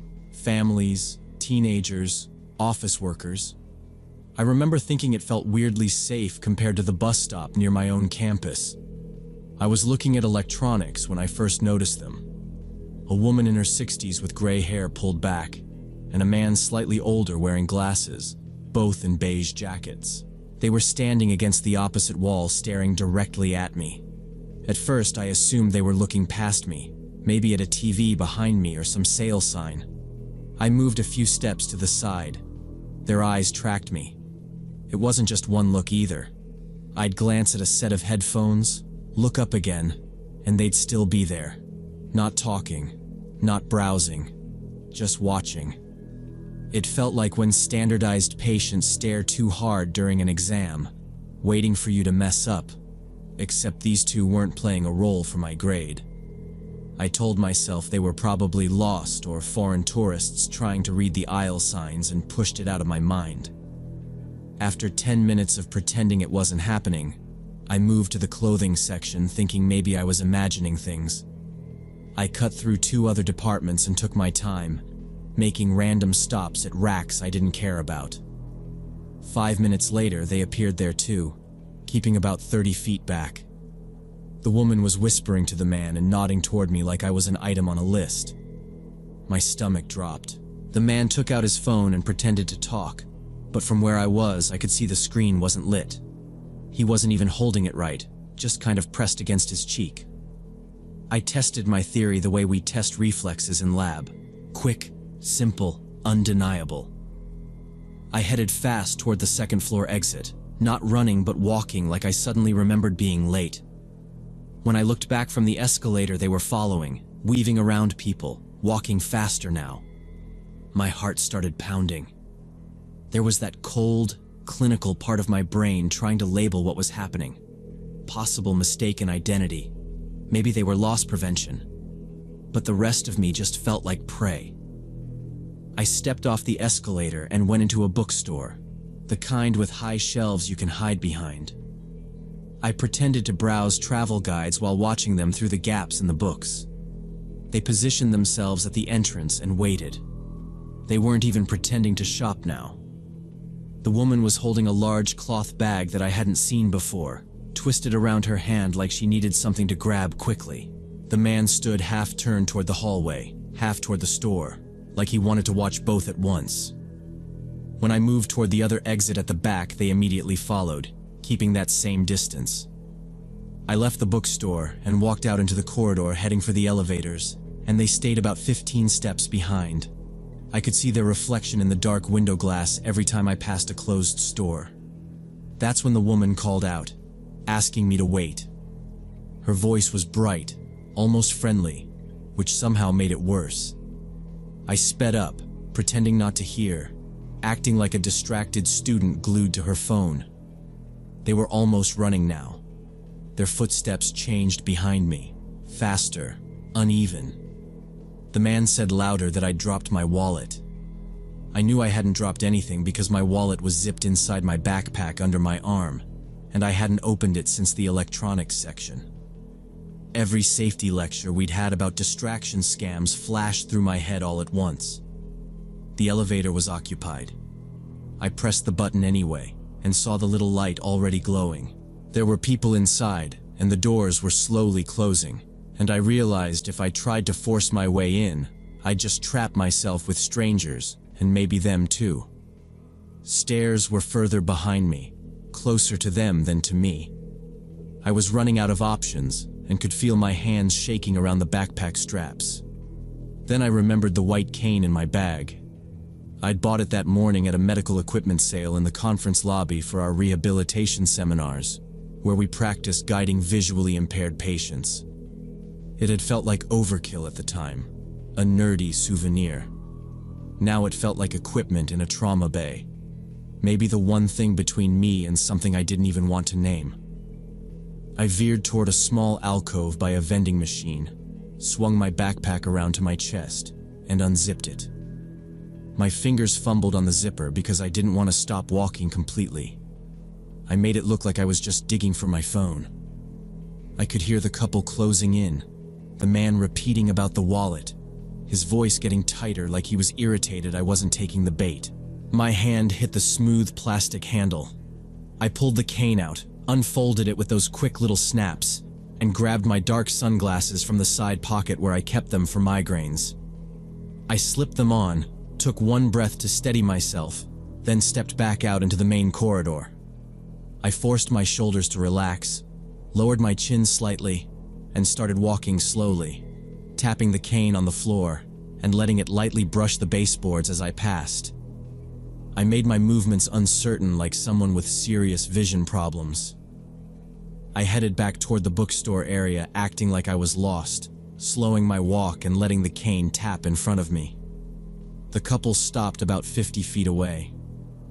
I kept my face turned slightly past them and watched in the edge of my vision. Over the mall noise, I heard the woman, sounding annoyed, say I was blind, and they had made a mistake, that this was someone else. Then she said, very plainly, that they should have grabbed me from the parking lot. Hearing that word made it obvious this was not simple paranoia. I kept the act going. I walked slowly with the cane ahead of me, stopped every few steps like I was listening, and touched the wall once with my free hand the way we had practiced in rehab class. Inside, I felt like I was going to throw up, but I focused on keeping my shoulders loose and my steps uneven. If they believed I could not see them or hear them well, that was my only leverage. After a minute, I heard them turn away and their footsteps faded into the general noise, but I did not speed up. I stayed in character for another 10 minutes, looping once near the bookstore, then drifting toward a different corridor in that same hesitant way. Whenever I passed glass, I used the reflection to check behind me without turning my head. I did not see them again, but I still assumed they might be somewhere out of frame. When I finally found another escalator, I felt for the handrail with the cane and rode it down to the first floor. It was crowded there, which helped. I moved toward the main entrance where I remembered seeing security guards earlier, still tapping the cane and acting like I was following sound. Only when I heard radio chatter close by did I step out of the flow of people, lower the cane, fold it with stiff fingers, and pull off the sunglasses. My hands were shaking hard enough that I almost dropped it. I went straight to the information desk and told the woman I needed mall security.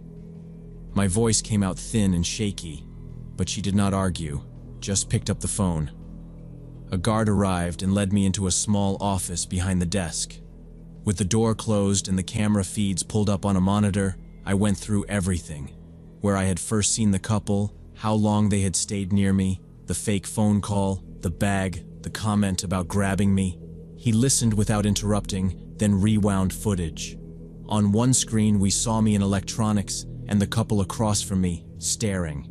On another, we saw them in clothing, hanging back when I moved. He checked the timestamps and said they had followed me for just over 30 minutes. Then he switched to the parking garage view and showed them walking out a side door, getting into an old green sedan, and driving away about 15 minutes before I reached the desk. The car showed up clearly. The plates were just a blur. While he filled out an incident report, he said this was not the first complaint like this. In the past few months, they had gotten more reports about elderly couples watching young women in the mall and in the parking lots. He told me that in other cities, couples like that had later been tied to a bigger group involved in kidnapping, and that using older people made everyone less suspicious. After that, he radioed another guard, and they both walked me back to my hotel. One stayed slightly ahead, one slightly behind, and even with them there, I kept scanning every car and doorway. At the lobby, they had me speak to the front desk, so there would be a record that mall security had escorted me. Then they left, and I went straight to my room, locked the door, and shoved a chair under the handle. For the rest of the trip, I refused to go anywhere alone. I asked classmates to walk with me, skipped every social event, sat near exits during lectures, and kept that white cane in my backpack where I could get to it in one motion. The whole thing drilled into me that danger does not always look like some obvious villain, and that boring medical drills can end up being the only thing between you and a story with a very different ending. If it had not been for that training cane in my bag and the habits from school, I honestly do not know how that day in the mall would have ended.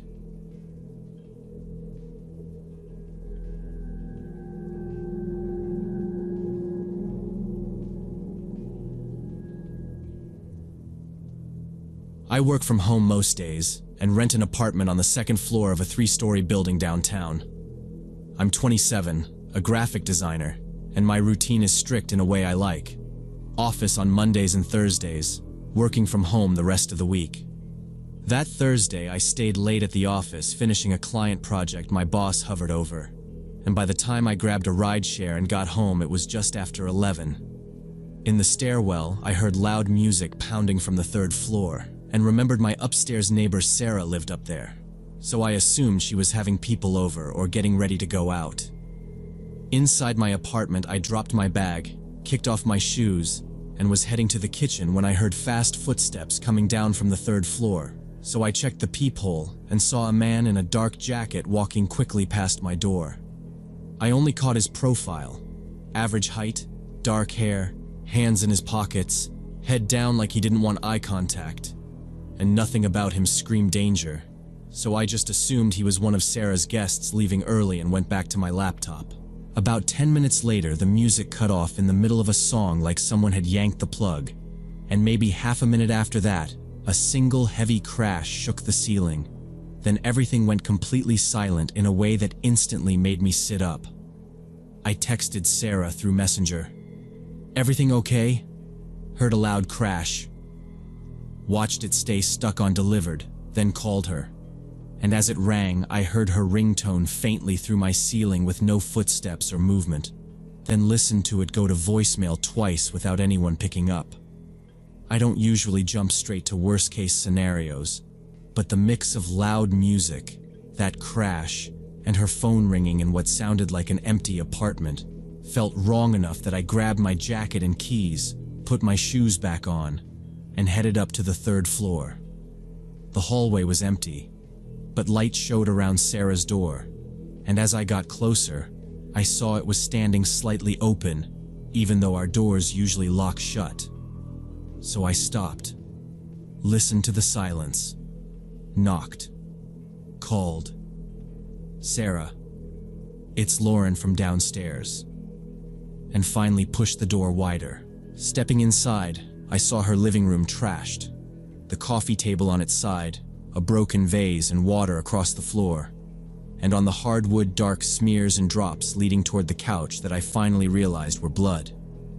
Sarah was lying on her side near the base of the couch, hair over her face, one arm twisted underneath her, and there was a dark, wet patch around her head that made my stomach drop in a way I don't think I'll ever forget.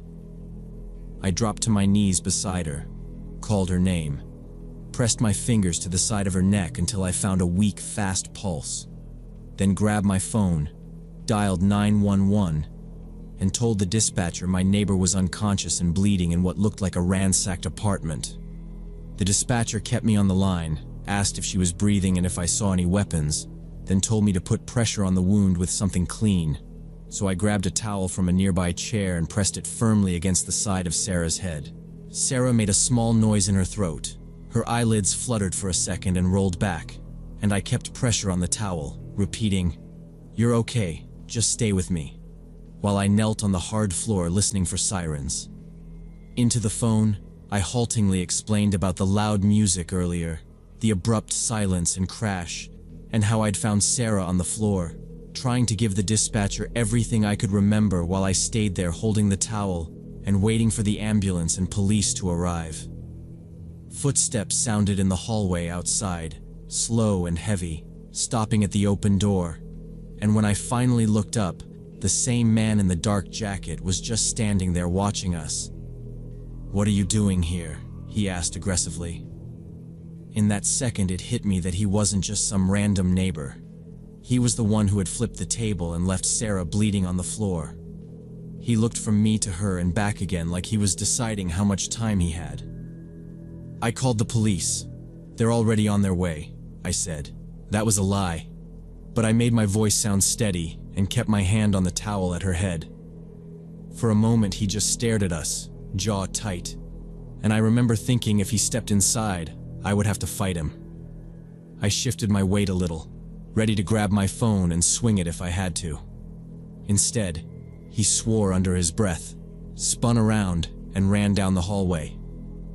A second later, I heard the stairwell door slam. I stayed on my knees next to Sarah, too afraid to leave her to go close the door. The dispatcher was still in my ear asking if he was gone and telling me officers and paramedics were almost there. About 5 minutes later, I heard boots on the stairs and voices in the hall. 2 EMTs and 2 police officers came through Sarah's open doorway. The EMTs went straight to her, and one of the officers gently pulled me back so they could work and led me a few steps into the hall.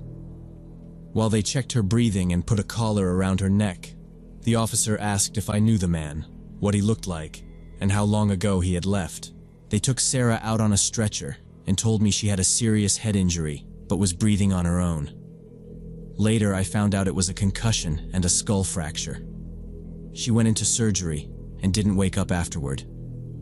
For a full week, I kept replaying the crash and his face in the doorway every time my phone buzzed. After that week, the detective called to say Sarah had finally woken up.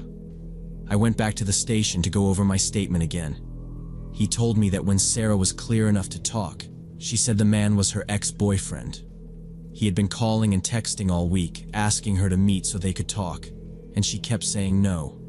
That night he showed up drunk, pounded on her door, and when she told him to leave, he kicked the lock until it gave and forced his way in.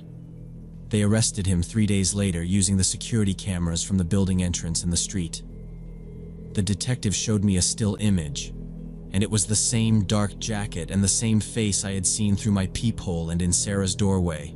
During interrogation, he told them he had planned to come back up and, in his words, take care of the witness if anyone had seen him.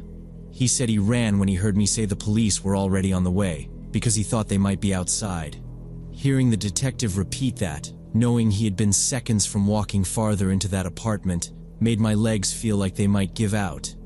They arranged extra patrols past my building while the case went forward and gave me an officer's direct number to call if anything felt off. I kept my door double-locked, stopped wearing headphones at home, and lay awake half the night listening for footsteps in the hall.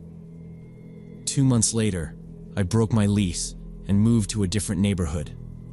I lost money on it, but I couldn't keep walking past that stairwell or hearing his footsteps in my head every time I hit the second floor. In the new place, I still pause when neighbors blast music, and if I hear a crash on the other side of the wall, I freeze until I hear someone laugh or talk. Sarah recovered physically and doesn't live alone anymore. As soon as she was strong enough, she moved to stay with her family in another state. We text sometimes about work or random stuff, but we don't talk about that night. I think we both know exactly what we're not saying.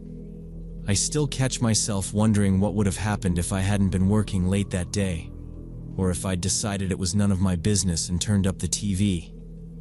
I'm glad I trusted my gut and went upstairs and that she's still alive, but I also wish none of it had ever happened, because now every time music cuts off suddenly in my building, I stop and listen, just to make sure there isn't someone else lying on the floor waiting for help.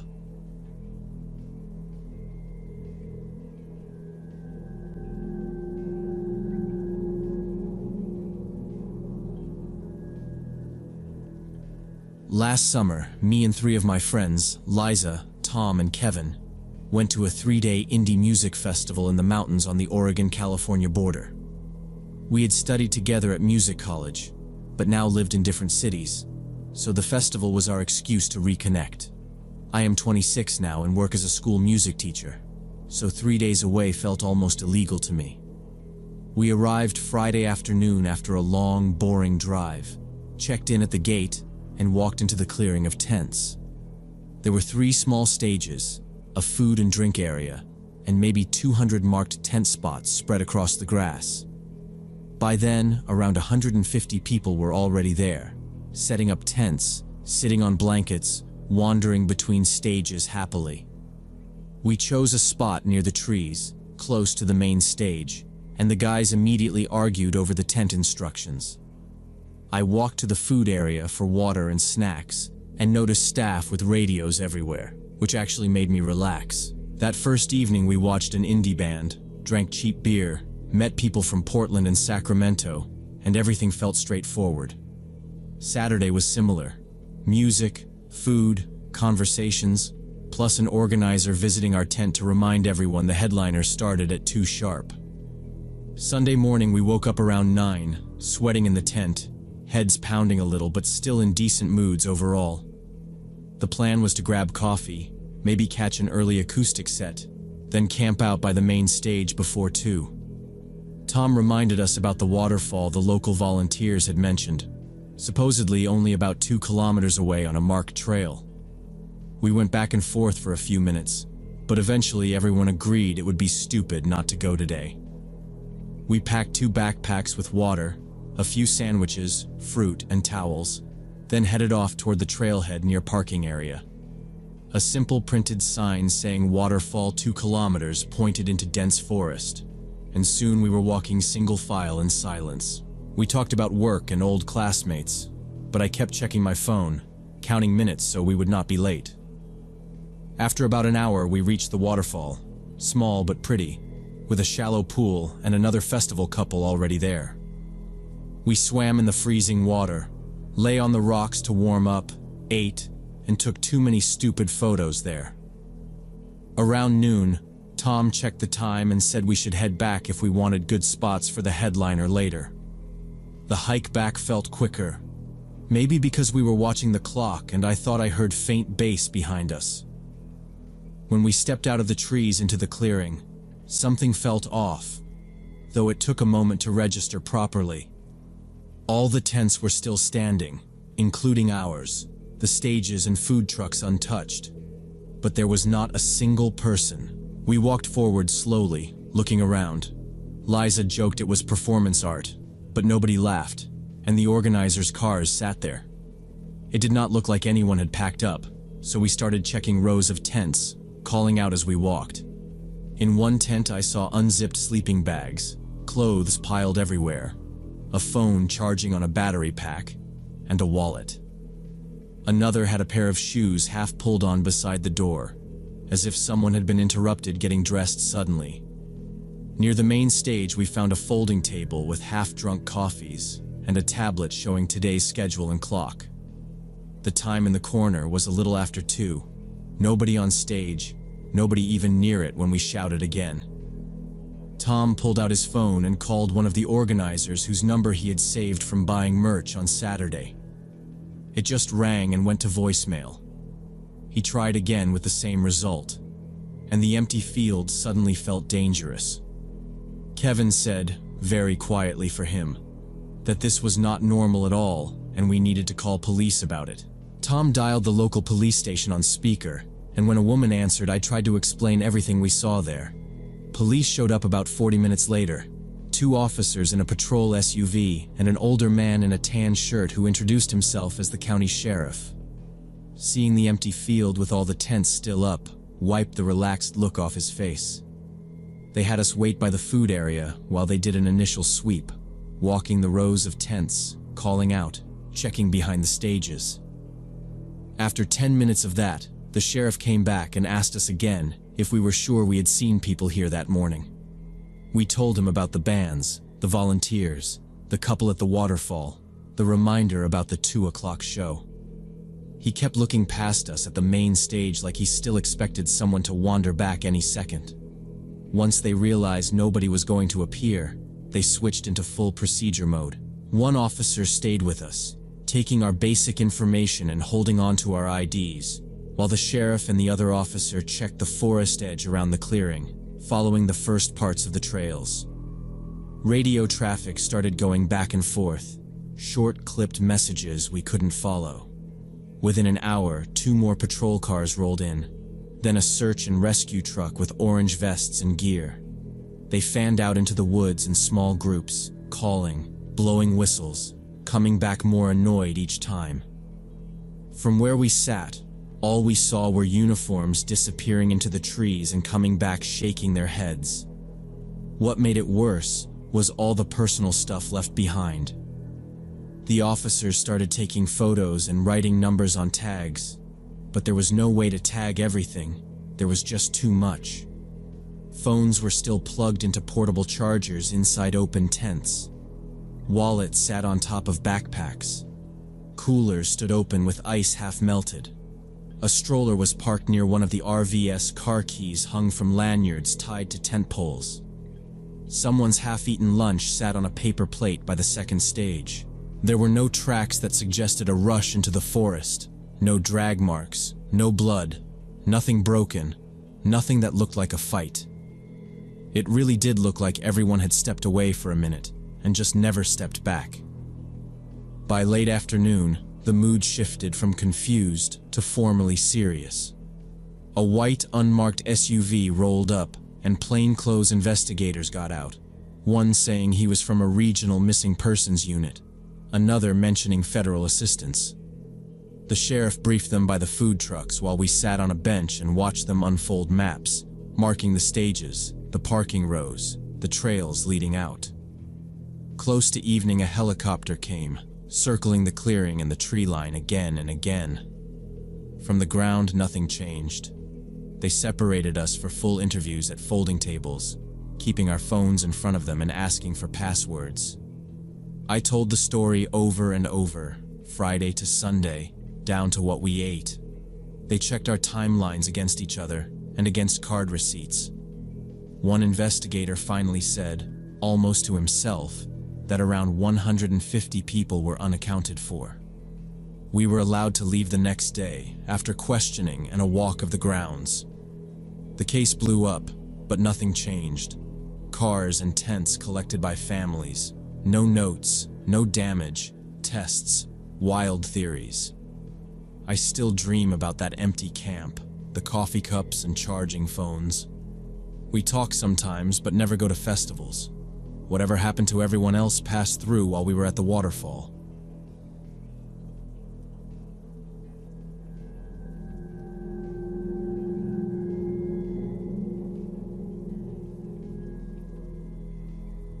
This started around 6 months back. I first noticed him at the grocery store on a Thursday evening after work. I was grabbing a quick dinner and some basics. Tall guy in a dark jacket stood in the next aisle, cart empty, looking my way instead of at the shelves. I moved to another aisle. A minute later, he came down that one too, still without picking anything up. It was small, but it felt wrong. I rushed through the rest of my list, went straight to self-checkout, and paid without looking around. I only relaxed once I was in my car with the doors locked. A fast glance at the entrance showed nothing useful, just people coming and going. I told myself I was being dramatic and drove home. The next day, Friday at lunch, I walked to a cafe 3 blocks from my office like I always did. As soon as I stepped inside and looked toward the tables, my stomach dropped. He was there again. Same jacket on the back of his chair, laptop open, coffee in front of him, When I came in, his eyes went straight to me and stayed there. I ordered anyway, sat where I could see both him and the door, forced myself to eat, and left early, spending the rest of the afternoon pretending this was just a strange coincidence. On Saturday, I tried to be logical and drove to a mall on the other side of town to buy a birthday gift for a friend. Different neighborhood, long drive, completely new crowd. I walked around for about an hour, then stepped out of a cosmetics store into the central atrium and saw him standing by the fountain. Same jacket, alone, pretending to scroll his phone, not moving with the flow of people. When I walked past, his head turned and his eyes followed me the whole way. 3 days, 3 places, same man. My heart started racing. I turned right back into the store. I went up to the sales clerk and quietly asked if there was a back exit. I told her a man had shown up near me 3 days in a row, and he was outside right then. She didn't question me. She glanced toward the front, saw him, and her face went serious. She called mall security and kept me near the back. A big guard arrived, had me point the man out from inside the doorway, then walked me through an employee corridor and out a service exit near the parking lot. We came out close to my car. He waited while I unlocked it and got in, only leaving once the doors were locked and the engine was on. I sat in the space for 10 minutes watching my mirrors, expecting that jacket between cars. He never appeared. Eventually I drove home, checking the rear view constantly, but not seeing anyone follow. Back at my apartment, I went straight across the hall to my neighbor Jennifer. We're about the same age and she works from home, so she notices everyone in our building. I told her everything from the grocery store to the mall and the security guard. She listened without interrupting, then said I should call the police and at least get it on record in case he escalated or someone else reported him. Hearing her say escalated out loud made my hands shake again, but I called. 2 officers came that evening and sat at my kitchen table. I gave them his description. Tall, average build, dark jacket, dark hair, maybe mid-30s, always alone. I explained that he'd never spoken to me or touched me, just kept showing up where I was.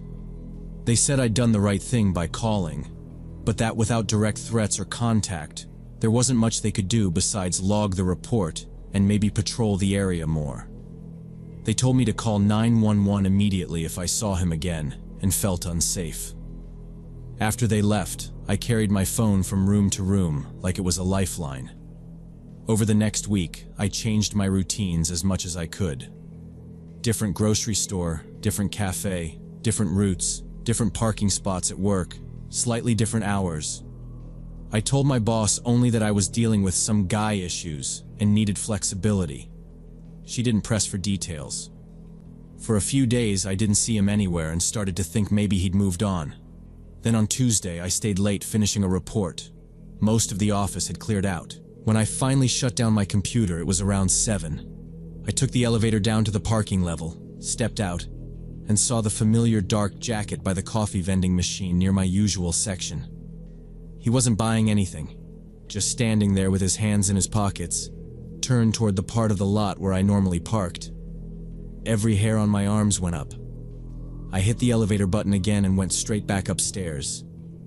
There were still a few coworkers around. I went to Travis, a programmer from my department. I make small talk with sometimes, and told him there was a man in the garage who had been following me around the city, and I'd just seen him by my car, and I didn't feel safe going down there alone. Travis stared at me for a second, then said, "Yeah, of course," grabbed his backpack, and walked with me to the elevator. We rode down together. When the doors opened, the man was still by the vending machine. The second he saw I wasn't alone, he straightened, turned away, and walked quickly toward the far end of the parking lot without looking back. Travis watched him disappear behind a row of cars, then turned to me and offered to follow me home. I said no. I just needed him to wait until I got in my car and drove away. Instead of going home, I drove to the police station. I was still shaken from seeing him in the garage, and sitting in my apartment doing nothing felt wrong. At the front desk, I said I'd already filed a report about a man following me and that I'd just seen him again at my work parking lot. The duty officer opened the report and had me go through everything. I told him about the grocery store, the cafe, the mall, and now the garage. I gave the description I'd been repeating in my head. Tall, dark jacket, short dark hair, mid-30s, always alone, never really shopping or working, just standing and watching. He asked if it could be an ex, a co-worker, a neighbor, anyone I'd argued with. I told him no, and that I was sure I'd never met this man before.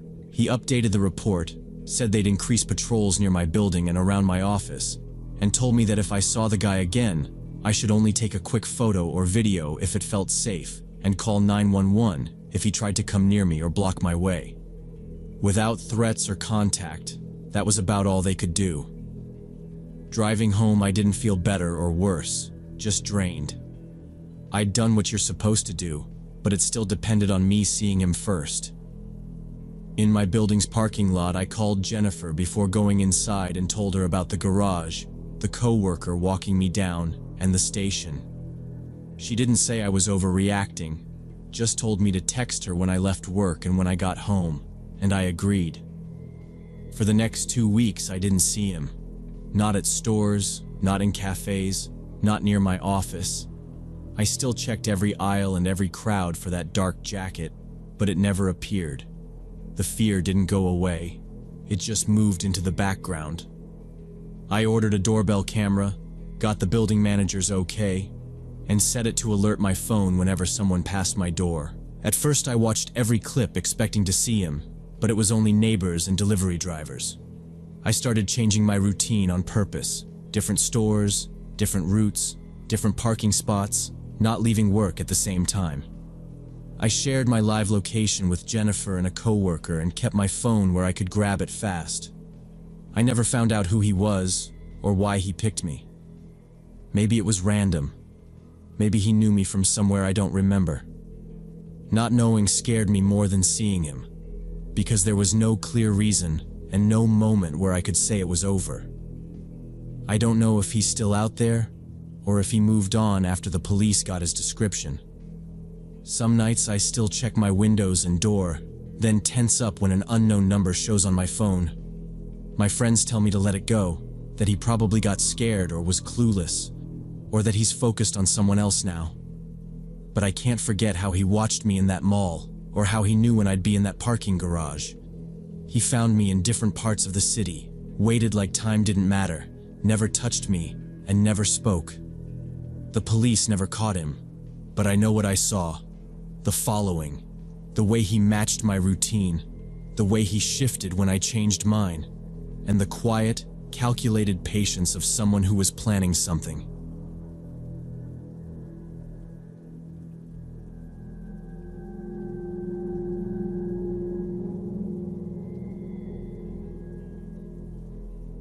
Through 3 days after moving in, I saw something in the living room mirror that made my blood run cold.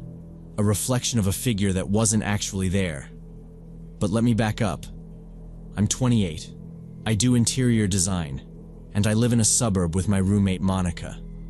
She breeds rare tropical plants, so her bedroom and the tiny office are packed with orchids and grow lights. My room is normal, the living room is shared, and we both look after her cat, Mirka. Because Mirka chews leaves, Monica has one rule when she travels. Bedroom and office doors stay closed, always. Most weekends she's gone at plant exhibitions. My job is watering. Every morning I water her orchids. Every evening I mist them and check the soil. That Thursday she left for a 3-day conference in Portland. Before she rolled her suitcase out, we did a quick walkthrough. She pointed at each door, then shut her office door herself. I remember her tugging it twice and making me try it so I'd feel the latch catch. Friday morning I did the watering. All doors with plants behind them were closed. I checked Monica's office, my room, the main door, then went to work. The day was the usual mess of clients and emails. Nothing felt off until I came back around 7 with my laptop bag and the little metal watering can. As soon as I opened our apartment door, I smelled something that didn't belong. Not soil, not fertilizer, not cat food. Men's cologne. Not strong, but fresh enough that it felt recent, like someone had been in there. The hallway outside hadn't smelled like that. Inside, it did. We don't have guys over. Neither of us had given anyone a key. I stood there a second, door half open, trying to blame it on someone's perfume rubbing off on my clothes, but it was stronger the farther I stepped in. I locked the deadbolt like I always do, called Mirka, here, and walked into the living room with the watering can. Our landlord had bolted a big mirror to the wall opposite the hallway. From the couch, you can see straight down the hall in the reflection, all the way to Monica's office. I started misting the plants by the window, half watching the spray, half thinking about work, until something in the mirror finally sank in.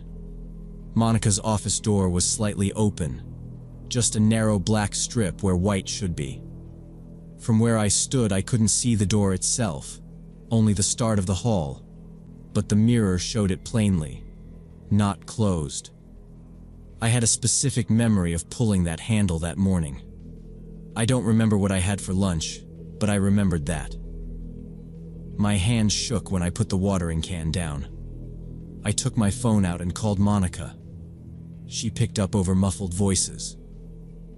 "Did you happen to come back for something?" "The office door is open," I said. "What?" "No, I'm in Portland. Just got out of a seminar. Are you alone at home?" Her tone changed fast. While she was talking, something moved in the mirror.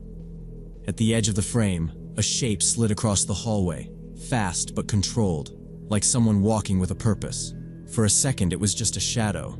Then I clearly saw a man's shoulder, the side of his head, and an arm as he stepped from the hallway into my bedroom. No sound. Just that easy, practiced movement straight into my room. I stood there facing the window, watching it happen behind me only in the glass. My voice, somehow, stayed calm. "Yeah, probably just the cat. Everything's fine. See you Sunday." I ended the call before she could say anything. Out loud, in a normal tone, I said, "Okay, Mirka, stop messing around," like I was annoyed with the cat. Then I walked to the front door, opened it, stepped into the building hallway, and closed it firmly behind me. I waited to hear the latch click, then took my hand off the knob and dialed 911 with fingers that didn't seem to work right. I was giving the dispatcher our address when I heard the deadbolt turn again. Our door opened. A man in his 40s in a dark jacket and jeans stepped out, pulling the door shut behind him like it was his apartment. He was average height, average build, nothing special, but his expression was completely flat. He saw me, focused, and started walking straight toward me. No, hey, no surprise, just that. I didn't wait. I ran for the stairwell. The elevator in our building is slow and noisy. If I got stuck waiting for it, that was it. I hit the stairwell door with my shoulder and took the first steps down 2 at a time. His footsteps hit the concrete right after mine. Heavier, steady, close. Half a flight down, I realized I was running toward a dark, empty street with nowhere to hide and nobody around. Upstairs, I at least had walls and locks. On the next landing, I spun and sprinted back up past him.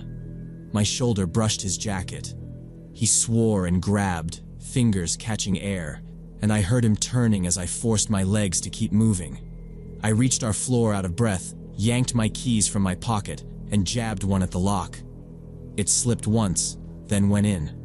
I twisted, shoved the door open, dove inside, and slammed it behind me, throwing the deadbolt.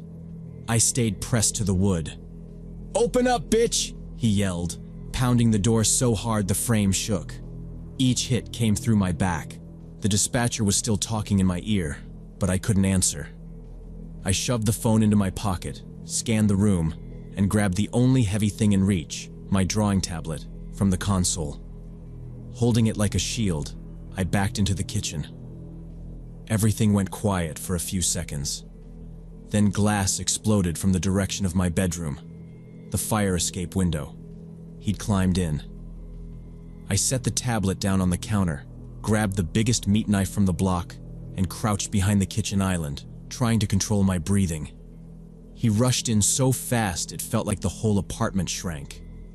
The bedroom door banged, his steps crossed the living room, and then he was at the edge of the kitchen.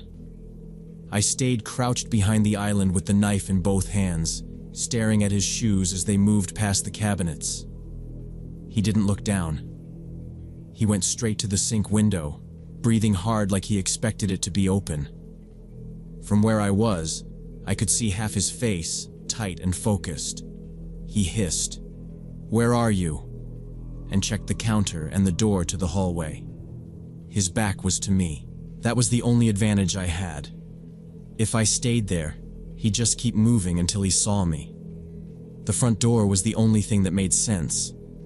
I set the knife on the tile as quietly as I could. If I had to run, I needed my hands free. My legs shook when I stood and slid along the cabinets toward the doorway. He stepped back toward the living room just as I reached it. For a second, we were only a few feet apart. Then he turned left toward the bedrooms. I went right, staying against the wall. The front door was close. It felt far anyway. The deadbolt sounded loud when I turned it. I cracked the door, and the hinge gave that tiny creak I'd heard 100 times and never cared about. This time it sounded like an alarm. His head snapped toward me. "Hey!" he yelled. I yanked the door open and bolted into the hallway. "Help! Police!" My voice came out thin and high. I just ran. My neighbor across the hall, Vincent, opened his door at that exact moment. To me, he'd always been the quiet, retired Marine who said hi on the stairs. He saw my face, then the man coming out of my apartment, and his expression changed like someone flipped a switch. "Inside. Now," he said. I didn't argue. He grabbed my arm, pulled me into his place, and slammed his metal door just as the guy hit it from outside. The frame shook. Vincent threw the deadbolt, slid another lock, and leaned his shoulder into the door like he'd done that move a lot of times before. From the hallway, the man started pounding and kicking. "Open the door! Open up!" Same voice that had screamed through my door, only more wild. The metal barely moved. Vincent didn't move either. "Cops already coming?" he asked over his shoulder. "Yeah," I said. 911. "Good. Stay back," he told me. We listened to the banging and yelling. Then it stopped. We heard hurried steps going toward the stairs. Vincent stayed pressed to the door, counting quietly. Sirens started getting louder outside a few seconds later. After that, everything turned into uniforms, radios, and questions. They cleared our floor, checked my apartment, then spread into the area. They picked him up not far from the building, walking fast like he was just out for air. There was still glass on his jacket from my bedroom window. At the station, they told me his name. It meant nothing to me. When Monica rushed back and heard it, she just sat down and stared at the wall. Later, when I was a little calmer, she explained. Years ago, when she first started breeding orchids, he'd been her business partner. 2 people, tiny setup, big promises. He got obsessed with a hybrid orchid idea and wanted to push it through any way possible. She refused to fake papers or cut corners. They fought, she ended it, and she registered her work without him. He never let it go. According to the detective, he'd convinced himself she'd stolen his idea and ruined his career. He still knew her habits. He knew about the weekend conferences. They found notes in his car with our building and her travel dates written down. He'd been watching the place, waiting for a time she'd be home alone. When he realized she was away and saw me instead, he decided I was a problem. The detective said it straight. I was a witness he wanted to eliminate. The psych report later called it paranoid disorder with fixation on Monica and the orchids. That phrase showed up in every call and letter from the prosecutor, and in the final paperwork they made us sign. In the end, he was sent to a secure facility instead of a regular prison, and they told us he wouldn't be out for a long time, with alerts if anything changed. Vincent and I became friends after that. He says his combat training just kicked in automatically when he heard me screaming, and he acted without thinking. I still flinch at unfamiliar reflections. I still check every lock and window before bed, and sometimes I catch myself wondering what would have happened if he hadn't been home that evening, but I try not to think about it too much.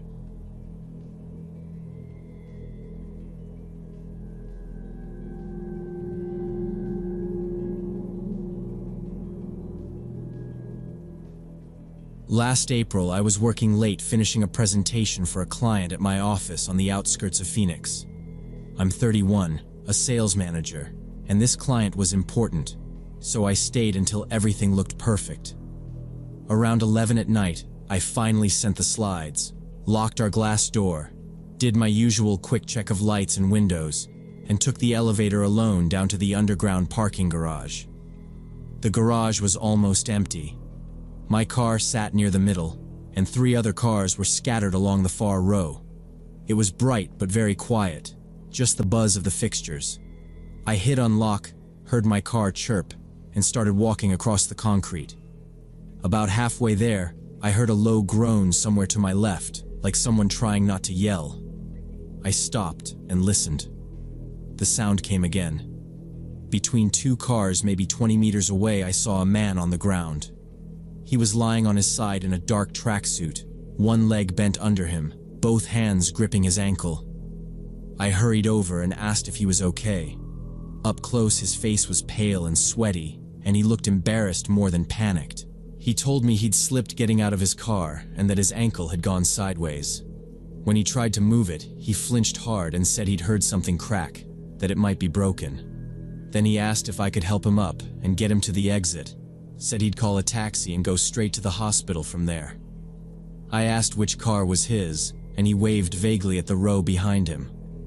None of the nearby cars had open doors or dome lights on, but I didn't think too much about that in the moment. I suggested calling an ambulance instead. He shook his head quickly and said his insurance only covered real emergencies, that he couldn't afford an ambulance bill for a bad sprain. So I got his arm over my shoulder and helped him stand. As soon as he tried to put weight on his right foot, his whole body dropped against me. He leaned almost his entire weight onto my side and ended up hopping on his left foot while we shuffled toward the ramp. He swore under his breath each time his injured leg moved even a little. On the way, he made conversation like he was trying to distract himself. He said he worked as an accountant in the neighboring building and had stayed late because of an audit.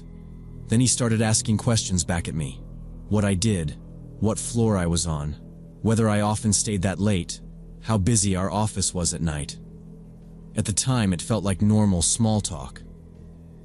We reached the exit and stepped out onto the sidewalk by the street. He leaned against the low wall, breathing hard, then pulled his phone from his tracksuit pocket. The motion looked pretty smooth for someone in that much pain, but maybe adrenaline does that. He opened a taxi app, ordered a ride to a hospital on the north side, and said the car would be there in 8 minutes. I told him I'd wait with him.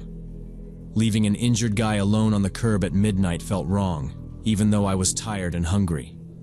He kept thanking me, repeating how lucky it was that someone else had still been in the building. While we waited, he kept circling back to my schedule, asking again what time I usually left and whether many people worked late on my floor. An older sedan pulled up right when the app predicted. The driver was an older man with a gray beard and glasses. I opened the back door and helped the injured man slide inside. The driver asked where to go. The man immediately gave the hospital's name on the north side without checking his phone again. I shut the door, waved, and watched the taxi disappear down the almost empty street. Then I walked back down into the garage, got in my car, and drove home. Out of habit, I glanced at the dashboard clock as I pulled out. It was just after 11.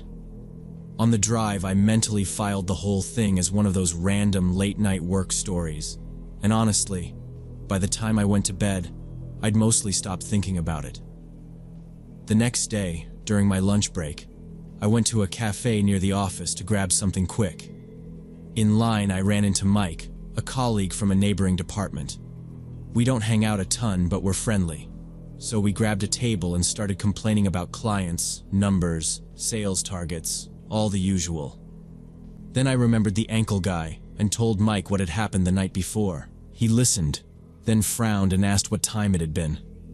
I told him around 11, maybe a little after, since I remembered seeing that on my dash. Mike stared at me for a second like he was checking if I was joking. Then he said he'd also been working late yesterday and had left the building at about 11:15. He said that was exactly why my story bothered him. When he went down to the underground garage, it was completely empty. No people, and not a single car besides his. He said he'd even noticed it because the call center next door usually has night shift cars parked all over that level, and yesterday there wasn't one. Just his car sitting alone by the elevator.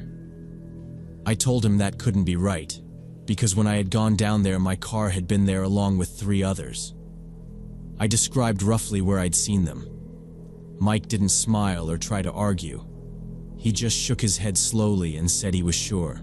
He'd parked right by the elevator where you could see the entire garage.